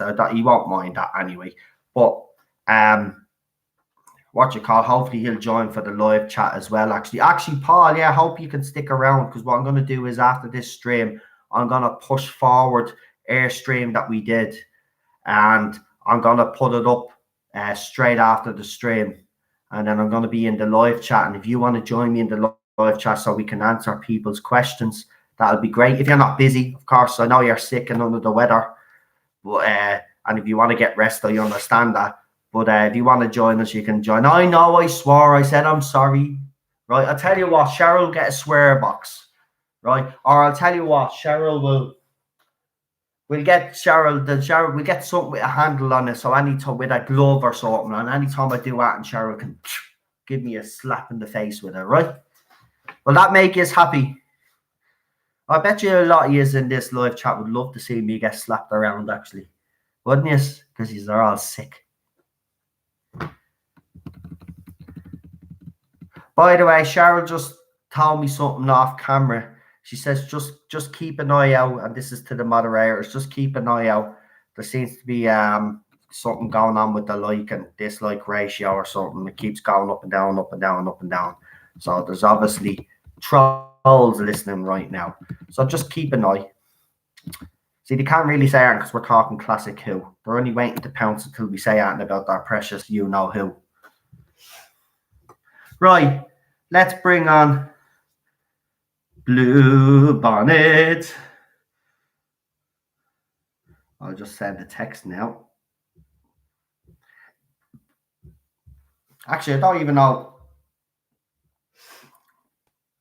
if the what the story is yet. Matthew Pounder, welcome. Matthew Pounder says, The Handmaid's Tale, all white men are evil. Well, it was back in those days, though. See, this is the thing, right? And before I bring Blue Bonnet Whovian on, we're getting into a dangerous territory here, where that any roles that have any women in them, right, or any shows that are made about women, that automatically people assume that they're attacking men. Now, Handmaid's Tale, if I'm correct in saying, by looking at it, is set somewhere in the 1500s. It looks like a 1600s maybe. No, it's in the future. Oh, is it? Yeah, but she's back. No, it's reverted back. It's a dystopian society. All right. Well, okay. But still, right, it's a show. Not every show out there has an agenda. And I think this is where we're getting into dangerous territory here. Because even good shows that are out there are being criticized because they might change one little thing and people are jumping on board on it. And the show might be actually pretty good and not have much politics in it. But because of one little thing, people are slating the show. I'm sorry, we're getting into dangerous territory here. We need to be able to separate from what actual shows and movies are actually being used for political agendas, to further political agendas, and what TV shows and movies are just TV shows and movies. We're getting way out of hand here. It doesn't matter what comes out now, right? It's criticized even before anybody sees it, right? Now, I know most of these big YouTubers have been spot on in everything that they say, right? But just because one part of a franchise is sullied doesn't mean that other spin-offs or stuff that they bring out are also going to be sullied. I think what's happened here is people are just jumping on negativity all the time, and negativity right now is selling. Whether people like it or not, when those YouTubers do videos bashing TV shows, right, their videos skyrocket because right now people want to hear that stuff. Right now, Batwoman deserves the criticism that it's getting because it's an absolute joke and there's clear politics in that show. The Handmaid's Tale, I haven't watched it, but Cheryl has explained that it's in a future dystopian world, right? They have done shows before where women have been in charge and men aren't, and vice versa, men have been evil and women are slaves. They've done shows like that before. The problem is people need to distinguish between the both because not every TV show and movie, as I said, is done for a political reason, right? So I haven't seen the show personally, but if you haven't watched an episode of it, you can't be coming out and saying, well, it's basically all white men are evil and women are this. You don't know until you've actually seen the show, until you can actually make a proper judgment on it. I'm sorry, but this is why I decided to do this classic, because I was starting to get annoyed with both sides of the fandom, right? Criticizing stuff that you haven't even seen. It's the same with Doctor Who Series 11. Those people that criticize Doctor Who Series 11, for example, right, and don't watch the show, you shouldn't be opening your mouth. Keep your mouth closed. You haven't watched it, so you haven't got a right to talk about it. Right. Next call. Back to the classic.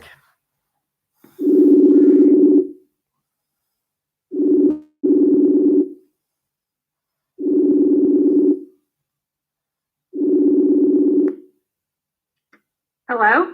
Hello, how are you, Blue Bonnet Whovian? Oh, how you doing, Noel? I'm not too bad. Yourself? No, it's a Monday. Not too bad. So I guess we're talking about an unearthly child tonight. I actually probably seen this. This is probably the third complete run through. And,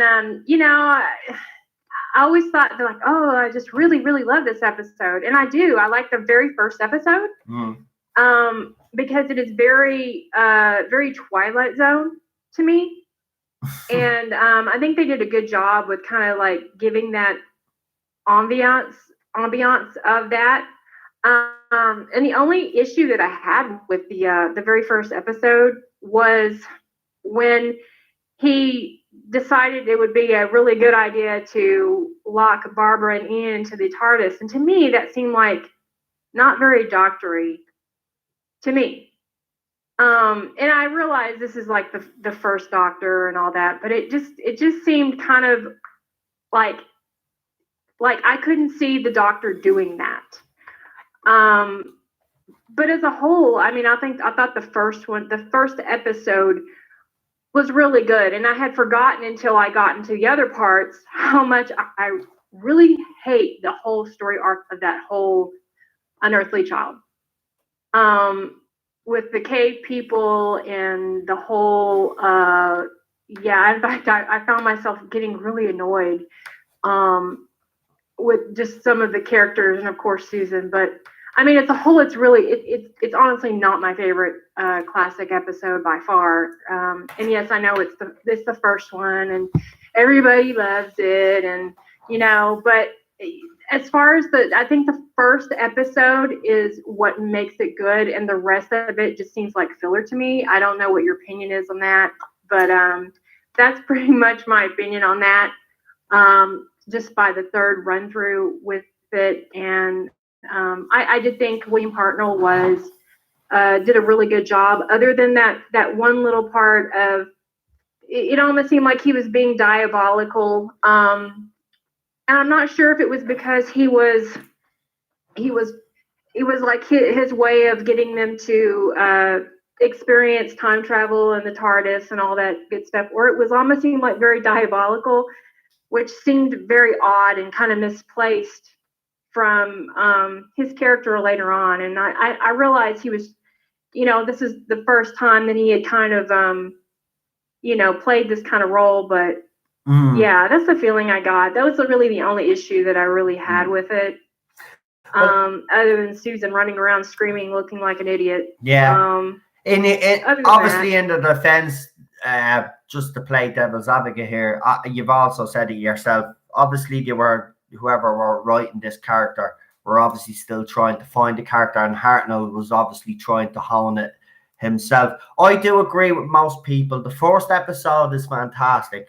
I actually find it a bit boring after that. There's some exciting parts, but overall, yeah, I actually find the cavemen episodes actually quite boring and mundane, to be quite honest, which is by the time I get to Edge of Destruction, I'm kind of like, I wish this was over, sort of thing. Whereas watching it later on, of course, we've got to remember, they were only starting off, so obviously every year they were getting better and better and better. But I mean, the Unearthed pilot, yeah. I don't know if you've ever seen that yourself. The Unearthed pilot is actually very good. Watching that. It's very good. It actually is. I think you would enjoy that more. A lot of people have said that the Unearthed pilot of Unearthly Child. I honestly think they should have went that direction with Hartnell's Doctor. I like that brashness. Yeah, it just makes you wonder, like, who was in the think tank going, okay, these two, this is a much better one. And, I'd like to know, like, what was going on in their mind to think. I mean, like I said, the first episode was awesome. Like, I remember being just engaged because it had a very Twilight Zone feel to it, because you're seeing it from Barbara and Ian's perspective, and it kind of played out like a 1960s Twilight, black and white, episode, and that had me glued. I was like, wow, this is going to be really good. And then it was just such a letdown after all of that, of them discovering the TARDIS in the little, I guess it was the alleyway, and walking in and seeing the TARDIS inside and being very shocked. At first was just really engaging, and so then it was just a letdown with these, like, it just seemed like, okay, you went with cavemen. You could, I know it's like the first men and all that, but I mean the whole fire thing, and it was just, I watch BritBox at work as I'm working. Is it just I listen to it, but I also watch periodically, and I'm just like, I was just like, this is going to be like hard to get through it, and like I've forgotten how much I hated those parts. Yeah. This run through, but. Yeah, that was and I'm sure when people were watching it, to them that was really exciting, because this is 1960s television. What we consider exciting now, they wouldn't understand, and vice versa, and that type of thing. I mean, that kind of, exactly. That was probably it was all great, new. Back then. Exactly, it was all new. And they'd never seen any kind of. Yeah, it was different. It was different because there wasn't all this sci-fi on television, and it was just like, it was an event. And I'm sure if I was like, probably like a young 5-6-year-old, I probably would have been, it was the best thing ever. But like I said, I was never like, I've never been a really huge William Hartnell fan anyway, but I think some of the way that he was instructed, I don't know if he chose to play it or instructed to play him. It just seems, a little bit more diabolical. And as he went on, it seemed like he softened up a little bit. But again, we have a lot of doctors that do that. Peter Capaldi also softened up between 8 to 10. So yeah, I think for Peter, that could be a possibility. I think for Peter, I think they did originally want to play him dark. You could see that for Series 8, that this is the way Moffat wanted to go. Unfortunately, though, we've got a lot of new Who fans that prefer it to be lighter. This is why I didn't even want to get into it, but this is why Series 11 failed, because they went too far with the sugar coating. Yeah, they sugar coated everything. And life in general can be cruel, and it can also have its good moments. And Doctor Who should be reflecting that. Series 11 didn't reflect any of that, and that's why it failed. But getting back to classic Who and getting back to Hartnell, I do agree with you. You could see that he was finding his feet when he in those first couple of stories. But you can be serious and you can be fun, because Troughton is a good example of that. Yes, I agree. Troughton gets too much stick, in my opinion. Really does, and it's unjustified. In fact, the other episode that I wanted to discuss is Enemy of the World. No problem. I love that episode, and Troughton did an amazing job. Yes, it's him playing the character, but it's him so differently.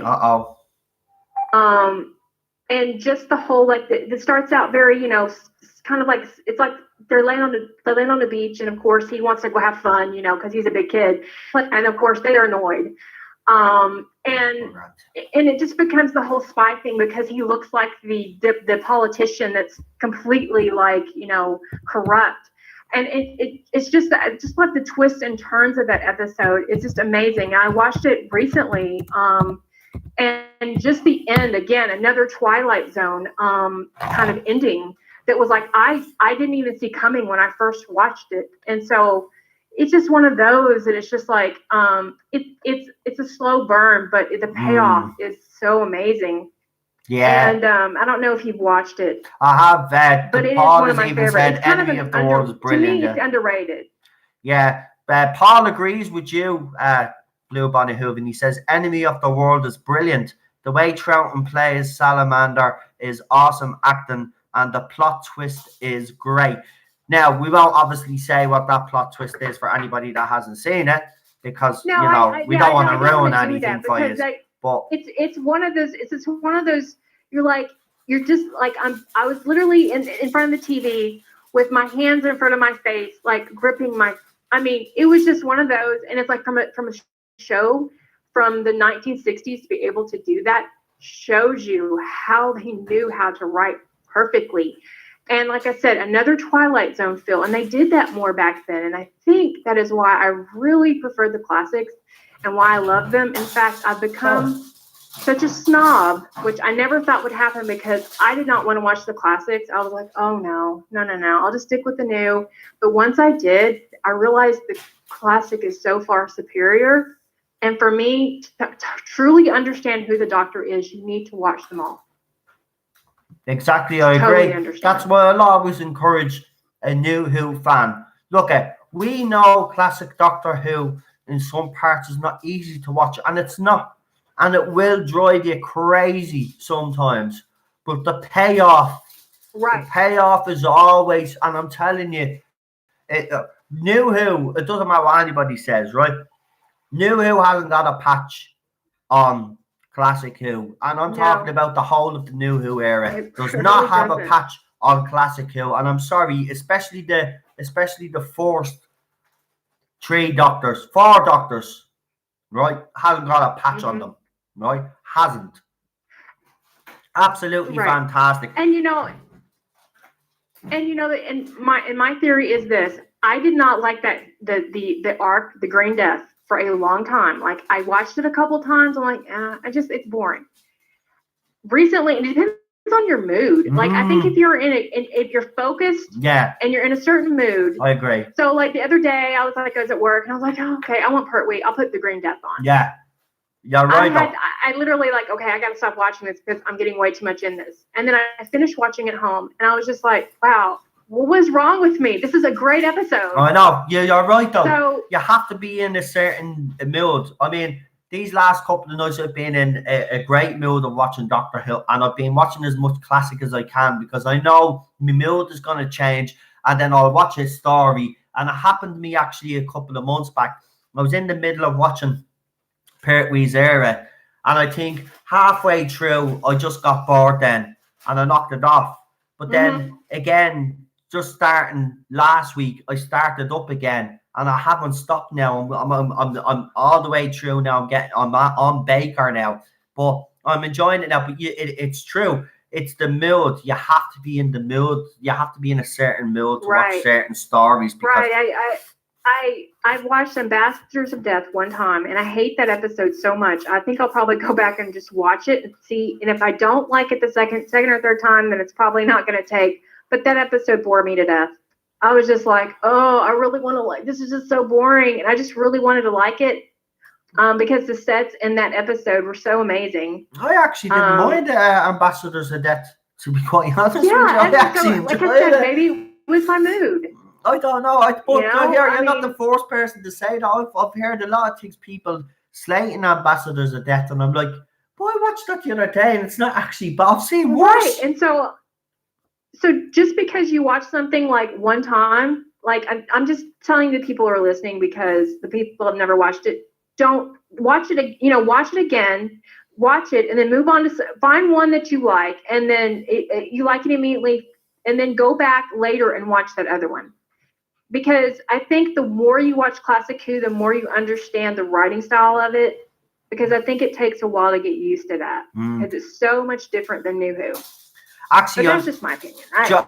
John Coogan comes up with something. I don't know if you agree with this, and people in the live comments also, if you would want to say. So he says, in an Unearthly Child, the junkyard is owned by I.M. Foreman, which is as I'm Foreman. I reckon the Doctor chose Susan's surname from this. That's where they got the Foreman, the Foreman name. Yeah.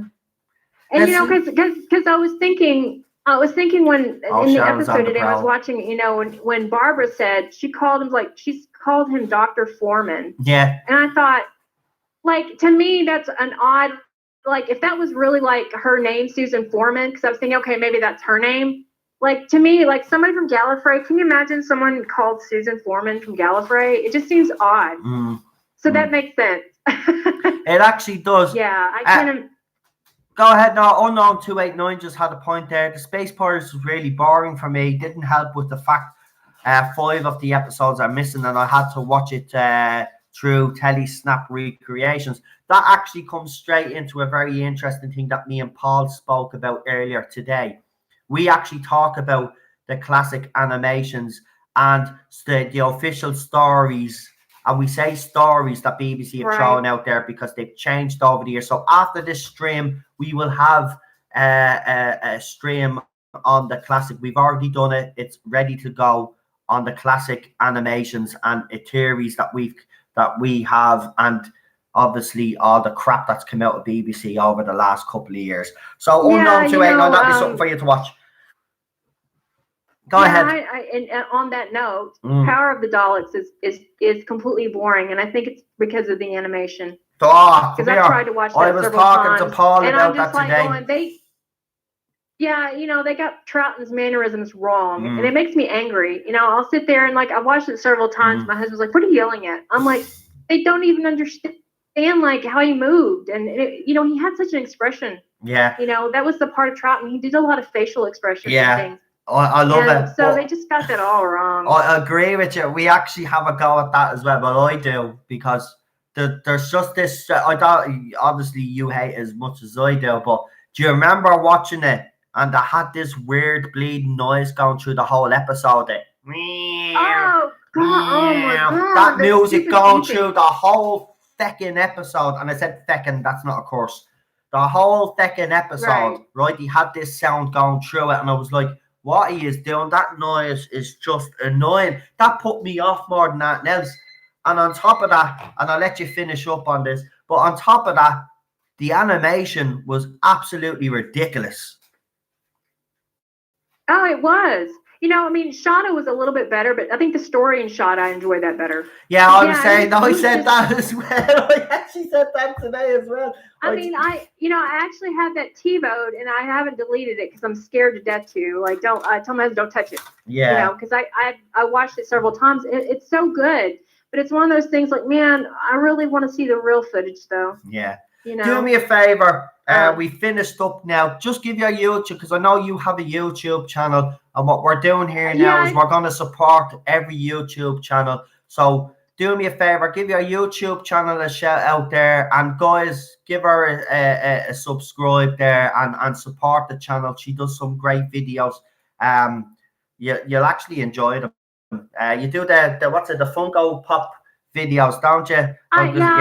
I do some of that, but lately I've been doing more Doctor Who related stuff. But I've been taking a break because I just kind of want to, get some better content and maybe try to learn some new stuff with my Sony Vegas program. Because I mean, I'm not as good as some people, so I'm trying to get my husband to show me a few things so I can do a lot better videos. But it's just Bluebonnet Whovian, and I'll type it in the chat. No problem. The link, Absolutely so you guys can brilliant. go there. So anyway, thanks it for was coming good talking to you, Noel, and thanks for coming on. By the way, I really appreciate it because I need the problem. callers tonight. So thanks for coming on. And I hope your husband is fine, because the last time we did speak to you, your husband was a bit under the weather. So I hope he's okay. Oh yeah, he's doing good. I kind of got sick for a little bit, and it's just been one thing after another. Yeah. But yeah, we're all good here. Oh, that's good. That's good to hear. Anyway, it was great coming on. No problem. All Thanks right. for coming on. Bye, See you Cheryl. soon. All right. Don't want All my. right. She's Bye, stuffing Katie. her face with biscuits. Oh, okay. Yeah, these All bourbons. All right. Later. Bye. Bye. Yeah, they look like something, don't they? We won't say what they look like, but do you know what? They're normally nice, and I normally do like them, but I think it's because I haven't dunked it in a cup of tea. Because in Ireland, we like to get these right and dunk them in a cup of tea. Well, yeah, Sharon's dumping hers in milk because that's an American thing. You like dumping biscuits or cookies, in milk. That's not an Irish thing, right? It's tea here, right? Biscuit goes in, right? It gets soft. You go to lift it out, and if the biscuit doesn't fall in your tea, you haven't done it properly. No. Thanks for coming on. So that's Bluebonnet Whovian. That's the name of the YouTube channel. She will actually put it up on the live chat. Also, I'm gonna before I get our last guest on tonight, I'm gonna give a shout out to a YouTube channel. I know I did it last night, but I'm gonna do it again. So YouTube channels that I listen to, people that I follow. Not my Doctor Who. You've got Neurotics. Give them a Doomcock. Ballstreck, of course, myself, word of mouth. Who else have we got? Bluebonnet Whovian, as you said. Bad Wolf 66. Who else? I'm missing a couple. Nerdaholics. Sorry, guys, I nearly forgot about the Nerdaholics. And the Space Book as well. And if I've missed any, sorry, but there's already a video up, which is our channel name. So yeah, so like I just thought I'd just extra little shout out there. Right. We're gonna get on our final guest, which is gonna be weird because he's gonna be on here, and then straight after this stream, then about 10 minutes after the stream, then I'm gonna be Amy has a channel. I didn't know Amy had a channel. Does Amy have a channel, Paul? I don't know if Amy has a channel. I didn't know. If Amy has a channel, then subscribe to Amy's channel as well. And every other channel for that matter, to be honest. As I said, try subscribe. Oh, you be quiet, but see, he's winding me up now. Amy doesn't even have, look at him. He's having a right old laugh to himself there. You're barred. You're barred. Your mod ship is getting taken away from you, and you're barred. I tell you what, right? You're gonna bar you, Gary. Would you like to be moderator? You can have Paul's job. Cheryl's not laughing. What's wrong with you, Cheryl? Oh. Right. Right. We'll get on our last caller. Right. This will be interesting. Right. So another 15 minutes and we are done. And then I'll put that. We'll get this done. And then at 12:30, I have it for 1:15, but I'll move it forward, the stream that I did with Paul today. And I'll put it for 12:30. So straight after this call and I sign off, I'll go in and I'll do it. Don't leave YouTube. Basically, what I'm trying to say to you is join us in the other chat and we will talk and discuss about the video that we did today as well. Paul said he'd stick around as well, so that's great. So we get the time set. Right. Now, we'll just get them on. We're living in a box. Doo-doo. We're living in a cardboard box. We're living in a box. Doo-doo. So I've got a couple of songs. I've narrowed them down. One of them is Gangsta's Paradise, believe it or not. Yeah, I know it's not a Christmas song, but, I've been practicing. Hello. Can you hear me? Can you hear me, yeah? I hear you just fine. How do you hear me? Oh, I can hear you just fine. I'll turn you up a little bit because, you're a bit sick and you don't want to, I don't want you to strain your voice there. But as I said, you're sacked. You're sacked, mate. You're gone. You're gone. I'm gonna offer your modship to Gary if he's still here. Gary, are you still here? Oh, I think he's gone. So you're lucky he's gone. You kept your job for tonight. Right. We might as well get straight into it because the quicker we get this done, then the quicker we can go over to the other video after this and get into the live chat and have a chat with everybody. So have you picked a classic story you want to talk about, or do you want to talk about an unearthly child? Because I gave the option tonight if people wanted to talk about their own episode or an unearthly, or you can talk about both even. You've got 15 minutes, so you choose one that you'd rather talk about. Okay, yeah, well, this is kind of weird because we were talking about it, an hour, 2 hours ago, which is kind of crazy, but. Right, go on. You know what, see, for me, right, listen, I've been at this literally for decades. So for me, the entirety of Classic Who is like an encyclopedia in my head. And I've seen every story. I have all the DVDs, I had Shada on VHS because I couldn't afford it, Betamax. So classic story to talk about. Yeah, poor ass. The poor ass couldn't get away. Well, you're all right because we could only afford VHS as well, so you're all right. Yeah, it was awesome. So, I don't know. I see the thing for me is like I really like them all. So it's like it's really kind of hard to talk about any one specific one. But if I'm going to choose one, you know what? I'm going to talk about one that I've never heard anyone here in this chat talk about. Right. That would be The Demons, which was a John Pertwee story. So, what did I like about The Demons? So, it's a master story. The master is in The Demons, and so basically there is an alien race, and they are, I think they were called the Demons or Daemons or Daemons or however the hell you want to pronounce it. But so anyway, they several 100,000 years ago, a group of alien scientists came to Earth, and they were conducting an experiment, and they bioengineered the current development of human life into the current form of human life. So every 100,000 years, they they would go into cryosleep, and every 100,000 years they would awake from cryosleep, and they would judge their creation, which was humanity.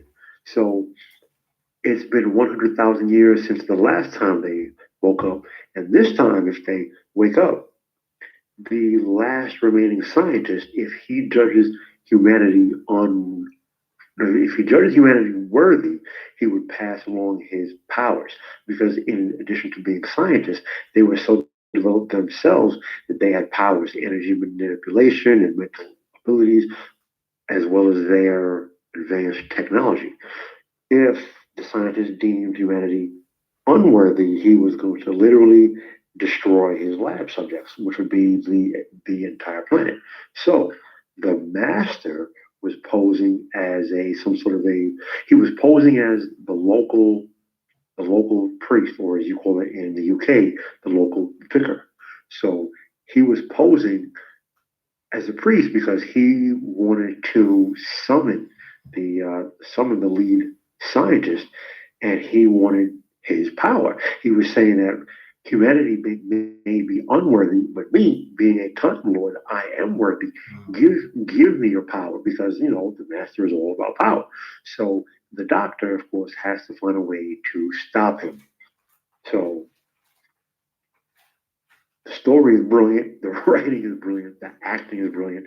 So we got to see the doctor has to use human technology, and he makes a device to cut through an impenetrable force field that this alien scientist, the last of the demons, he created, because his physical shape and his countenance through human mythology looks like a demon, but he is just a regular member of his society. And what he is saying is that certain aspects of his people, his races, the way that his race looks, and certain aspects of their culture, primitive humans took it and made them into demons. Oh God, this is what demons look like. But what he was saying is humanity are so primitive that they took our physical structure, the way that we look, and just said that, oh man, that's evil. That's demons. So he said, it's things like that that are leading me to judge humanity as being unworthy. You're killing each other. You're poisoning your own planet. You wage war against each other. And I've given you 100,000 years from the last time that I awoke from my cryosleep to judge you. And from what I see, other than incremental advancements in technology, you haven't changed much. So you know what? I think I'm going to judge this Time Lord person worthy and give him my power. But the doctor was saying, yes, he is a Time Lord like I am, but the master is pure evil. He will take your power and use your technology, and he will not only rule this planet, but he will rule several other planets, because you're giving him your power to control and manipulate energy and mental abilities. And of course, the doctor then has to fight them both. So for anyone who has not seen the story, you will absolutely enjoy it. You will absolutely love it. And in 1970 was the first year that the BBC started to broadcast certain Doctor Who stories in color. So they were all filmed in color, but several of them were broadcast in black and white. So myself, the first time I saw it, when the BBC did when the BBC broadcasted Classic Who, the first three Doctors to America in the early 80s, I saw it in the original black and white. And in fact, every time I had seen it, it was only in black and white. It wasn't until the 2000s when I finally was able to buy it on DVD that I actually saw it in color. And being myself, that I'm 47, I still grew up watching black and white television. We had a black and white TV in my house. So I actually still prefer to watch it in black and white. It lends such a different feel to it. And that's something that younger people, like my daughter is in her early 20s. She has never seen black and white television. If she's seen things in black and white, but it's different when you grew up seeing it. And there's a lot to be said about the classics. So this isn't the best call, but in my defense, to everybody listening, Noel and I already, we recorded something earlier, so I really don't have a lot to talk about today. Well, he actually has a point. We actually covered. We did our little conspiracy thing, and then we start talking about general things, the classic era and stuff. We had about an hour to chat. So he kind of has said everything that he needs to say. But do you know what? Again, look, this is what I love about this show, though. You can obviously see, and by looking at the chat tonight, that lots of people have different opinions when it comes to different stories, and you can see the people that actually do like stories and that don't like them. Now, for me and Unearthly Child, we spoke about this earlier. The pilot is, I think, it's way better than the original. Now, the rest of the stories, as I've said, I have found it a bit of a chore to get through. I did like the Daleks. Now, I have to say, I did like that story. But again, it was boring in parts. It's just, they were still finding their feet, as it's the way I look at it. But we actually spoke about the differences. We actually spoke about earlier about, actually, maybe we shouldn't be speaking about it because we actually brought it up. Is there anything else? Because you've got about 5 minutes. Is there anything else Classic Who related that you'd like to actually bring up? Or has anybody got any questions that they'd like to ask? Yeah, how about that? Yeah, question, shoot. A Classic Who question. Anybody wants to throw anything our way, or any fan out there that hasn't watched much Classic Who would like to ask a question, or if you want any suggestions, I'm sure Paul will throw out a few classic stories you should actually watch. Actually, Paul, do that while we're waiting to see if anybody actually does. You give your Image of the Fendal, in my opinion, is an absolute classic Doctor Who story. It is pure horror. It is gothic. When I was a little boy and I watched that in the late 70s, scared the bejesus out of me. By the way, I've been asked to ask you to talk about your favorite Dr. Peter Davison. That's never going to happen. But what I will say is this: Peter Davison did have a few stories that I liked. Right. So, to me, Peter Davison's best story is Enlightenment.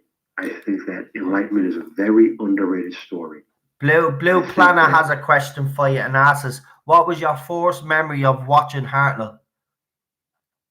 My first memory of watching Hartnell. So, as I said, in the early 80s, and someone will have to go online and give me the exact year, but it was either 81, 2, or 3 that the BBC brought the first 3 Doctors to America. They were never broadcast in the US. So I found Doctor Who via reruns through Tom Baker in 77. So I watched the 4th and the 5th, obviously over and over and over 1,000 times. I was aware of the first 3. I had books. I had VHS tapes. So I was aware of everything I had seen. Telesnaps. I read scripts. I knew everything there possibly was to know, but I had not actually seen them. So in the early 80s, again, I don't recall the year. It was in 81, 2, or 3. New York City was one of the first cities to receive the first 3 Doctors, and they ran for months.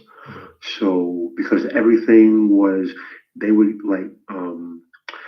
public broadcasting stations, they would show an entire story in one night. It would be an hour and a half, 2 hours, two and some change. So that's why it took months to finally get through. With all of that, when I got to see an Unearthly Child for the first time, and that music came on, it was whoa! I mean, the way it made you feel when that movie came on. Ron Grader's theme, in my opinion, is still the best. Even modern Who, no theme has ever touched Ron Grader's theme. And when I saw an Unearthly Child and the style and the feel of it, and it was 1960s television. So in the early 80s, we really weren't that much removed from 1960s television. Mm. We had color, but it wasn't that far of a stretch, and it was nothing to see television from the 60s in reruns. So it was not the culture shock for me that it would be for someone now. So I liked it. I enjoyed it. I was young. I would agree with Bluebonnet Whovian that the caveman sequences were a bit drawn out. They probably could have made two parts instead of three, but I think that it worked, and I think that it was necessary to establish this show because they were establishing that the TARDIS is not only a spaceship, but it is a time ship. So it is much easier visually and structurally to establish that by going back in Earth history that we well know, rather than going into the history of another planet, because then it isn't the same. It doesn't hold the same impact. I'll leave you with this question. You've got about a minute and a half to answer it. Bluebonnet Whovian says, what is the one classic story that you could watch over and over again and never tire of? And Blue Black Planet, I'll try to stick this last one in as well. Has anyone watched Quartermass, which inspired who, or Adamant Lives, which was inspired by who? I don't remember Sidney Newman saying that he thought about Quatermass when he made Doctor Who. I'm not saying it's not. I'm not saying it's not. I've just never seen it, so Right. that would be news. Would be news to me. Right. As far as classic stories, I can't see. Here's the thing: there isn't one that I can say and say I can watch it over and over and over and never get tired. You know, as I've said, Planet of Evil, Face of Evil, Hand of Evil. Of course, Pyramids of Mars, which to me is the best story ever, in my opinion. I love the Sunmakers, Image of the Fendal, Robots of Death, the Face of Evil, in the Deadly Assassin, the Invasion of Time, Trial of the Time Lord, Enlightenment, Resurrection of the Daleks, Genesis of the Daleks, the Seeds of Death, the Chase.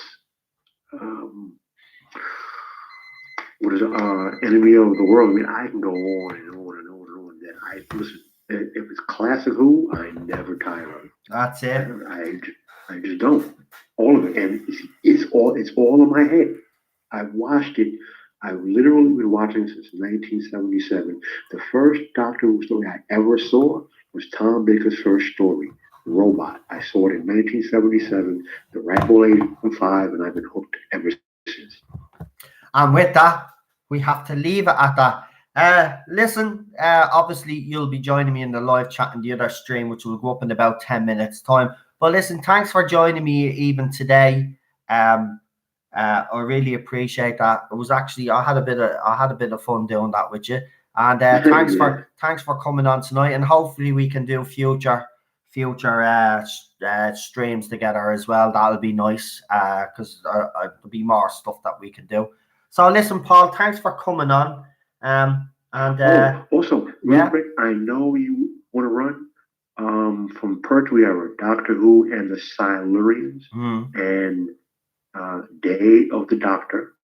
I'm sorry, Day of the Daleks. I'm sorry, Day of the Daleks, and also I just lost it. Okay, well that's it.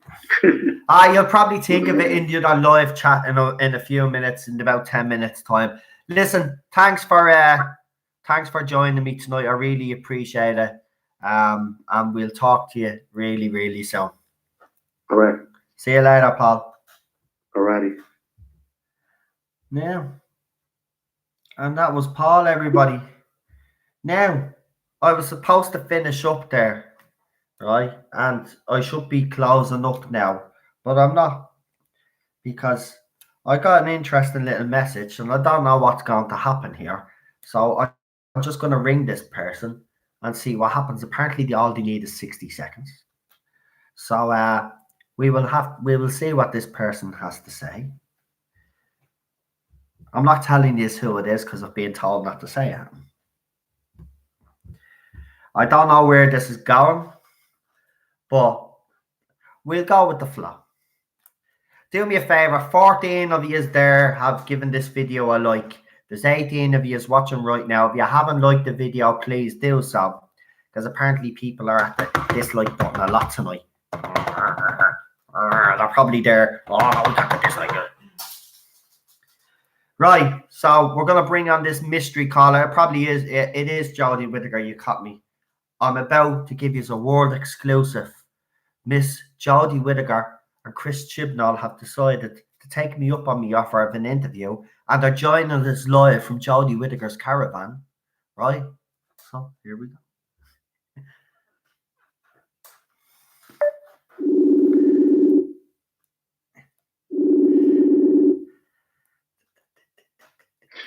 Am I speaking with a Mr. Noel Green?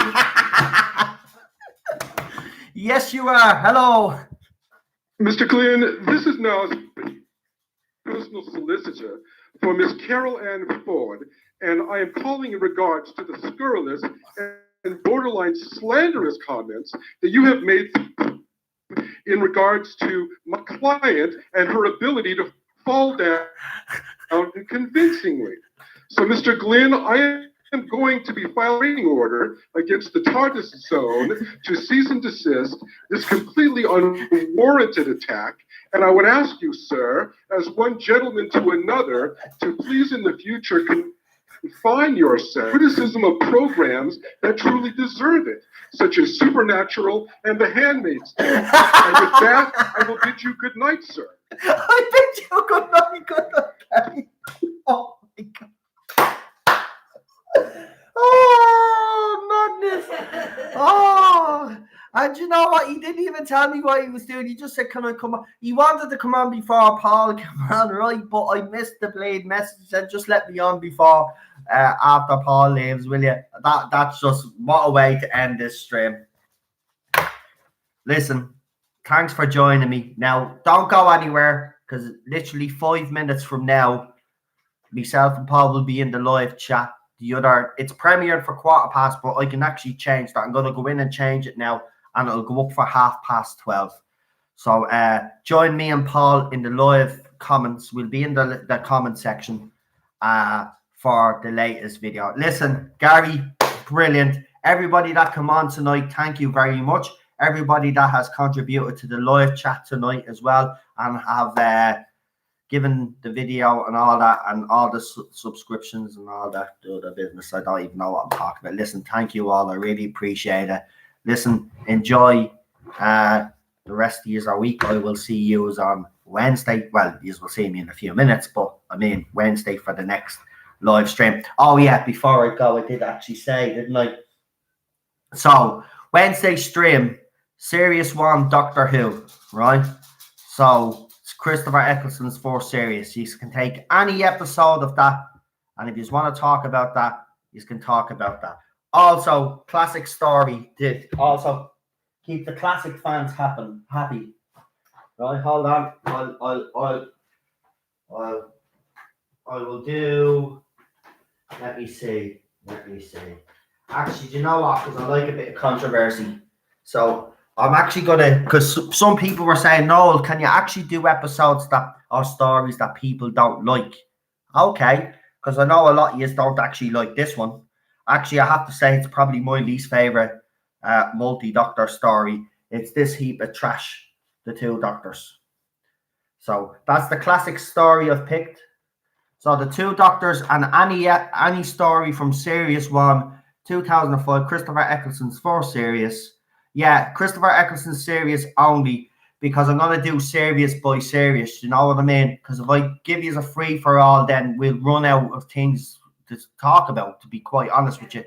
So, series 1, Christopher Eccleston, and this, The Two Doctors. So that's the next classic story that we're going to talk about, The Two Doctors, okay? No, it's a pile of crap. It's boring. It's actually crap. The only good thing in it is Troughton. Colin Baker is absolutely a joke in it. There's nothing I like about this story whatsoever. I actually hate it. I actually wanted to take it outside and hit it with a hammer. Colin Baker for me is like Jodie Whittaker of the classic era. He'll never be the Doctor in my eyes.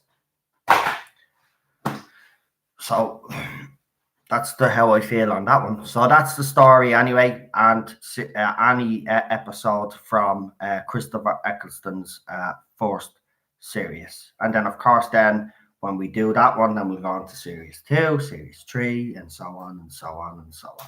Then we'll do companions, classic companions versus new companions, and all that other stuff. And if you have any other suggestions after this stream ends, go into the comment section when the stream goes up and give me your suggestions. And also rate an Unearthly Child tonight. Okay? Out of 5. They already know. It's out of 5. Right? It's 5 out of 5 obviously is A1. Lower than that, you know yourself. Just do the vote. It's out of 5. It's always out of 5. Okay? Always out of 5. I don't do out of 10. Always out of 5. That's what they've always done. So I don't know why people ask, because even in the because even in the magazines they rate them out of 5. Maybe it is an American thing, but in Europe, and most of you are from Europe, should know we do ratings out of 5. Yeah, that told you all. Right. The 2 doctors, yeah, Paul agrees with me. Now, I mean, I could do a stream with Paul on that, and it'll be controversial, because see that seriously, I don't even give that respect. It's the one DVD that I don't actually look after. I actually hate it. I actually want to break it up. I actually want to throw it in a fire. The only reason why I'm keeping it is because Troughton is in it. If Troughton wasn't in this, it'd still be shit. Right? The only thing that saves it a little bit is the fact that Troughton is in it. Right? I don't like Colin Baker. Colin Baker is a tosspot. That's a nice, strong emotion. Yeah, I don't like Colin Baker. Don't like him. I don't like the way he's acted with this fandom since that other thing took over the role. And I will have, there is a couple of stories that I actually want to do on New Who. So if people think that I'm going to stop doing the videos that I've done and expressing my opinions on it, I won't be, because there's articles out there that I will be doing. I just won't be giving out about them on live streams all the time. I'll just do pre-record streams instead. And if people want to watch them, they can watch them. And if people don't want to watch them, they don't want to watch them. So I'll be doing them as well. Because I'm not finished with this era. I'm not finished. This era is absolutely muck. And I'm going to keep talking about it. Give Ted a chew toy. Oh, Ted has his chew toy. Ted is actually right beside Cheryl there. Oh, hold on, can I show you? No, because Cheryl doesn't like being... No, because he's going to move now. Yeah, no. See, Cheryl doesn't like being on camera too often. So she won't let me show you, because she's sitting there with the laptop and she doesn't want you to see her, because she thinks that she doesn't look pretty. But Cheryl looks pretty all... But Cheryl looks pretty all the time. Right? Right? So look. There's Teddy. So that's what Teddy and Cheryl are doing. So there's Cheryl. Hello, Cheryl. All right. So that's the setup there. I don't mind the place. We haven't tidied up because we were busy today. Well, it's not even that dirty, but you know yourself. You know, you'll always get some people point out. You could clean the floor. Well, what happened? I must have missed something. I'm glad I missed it. Right, I'm off. Talk to you later. Actually, I've gone past 1:30 or 12:30 now, so I'll be 1:45. I better go on, never get it up. Don't forget, subscribe, hit the notification button, do all the things that I say to you every night. But I'm going to keep repeating it because you know yourself. Matthew, good night. Good night, Paul. Good night, Blue Bonnier. Good night, Unknown. Good night, everybody. If I've missed you all, you know what I mean. Good night to you all. And I'll talk to you all in a few minutes on the other one. And then I'll talk to you Wednesday. And I can't say goodbye without actually going. And Cheryl's going to hit me with a brick in the head now. Bye. And we are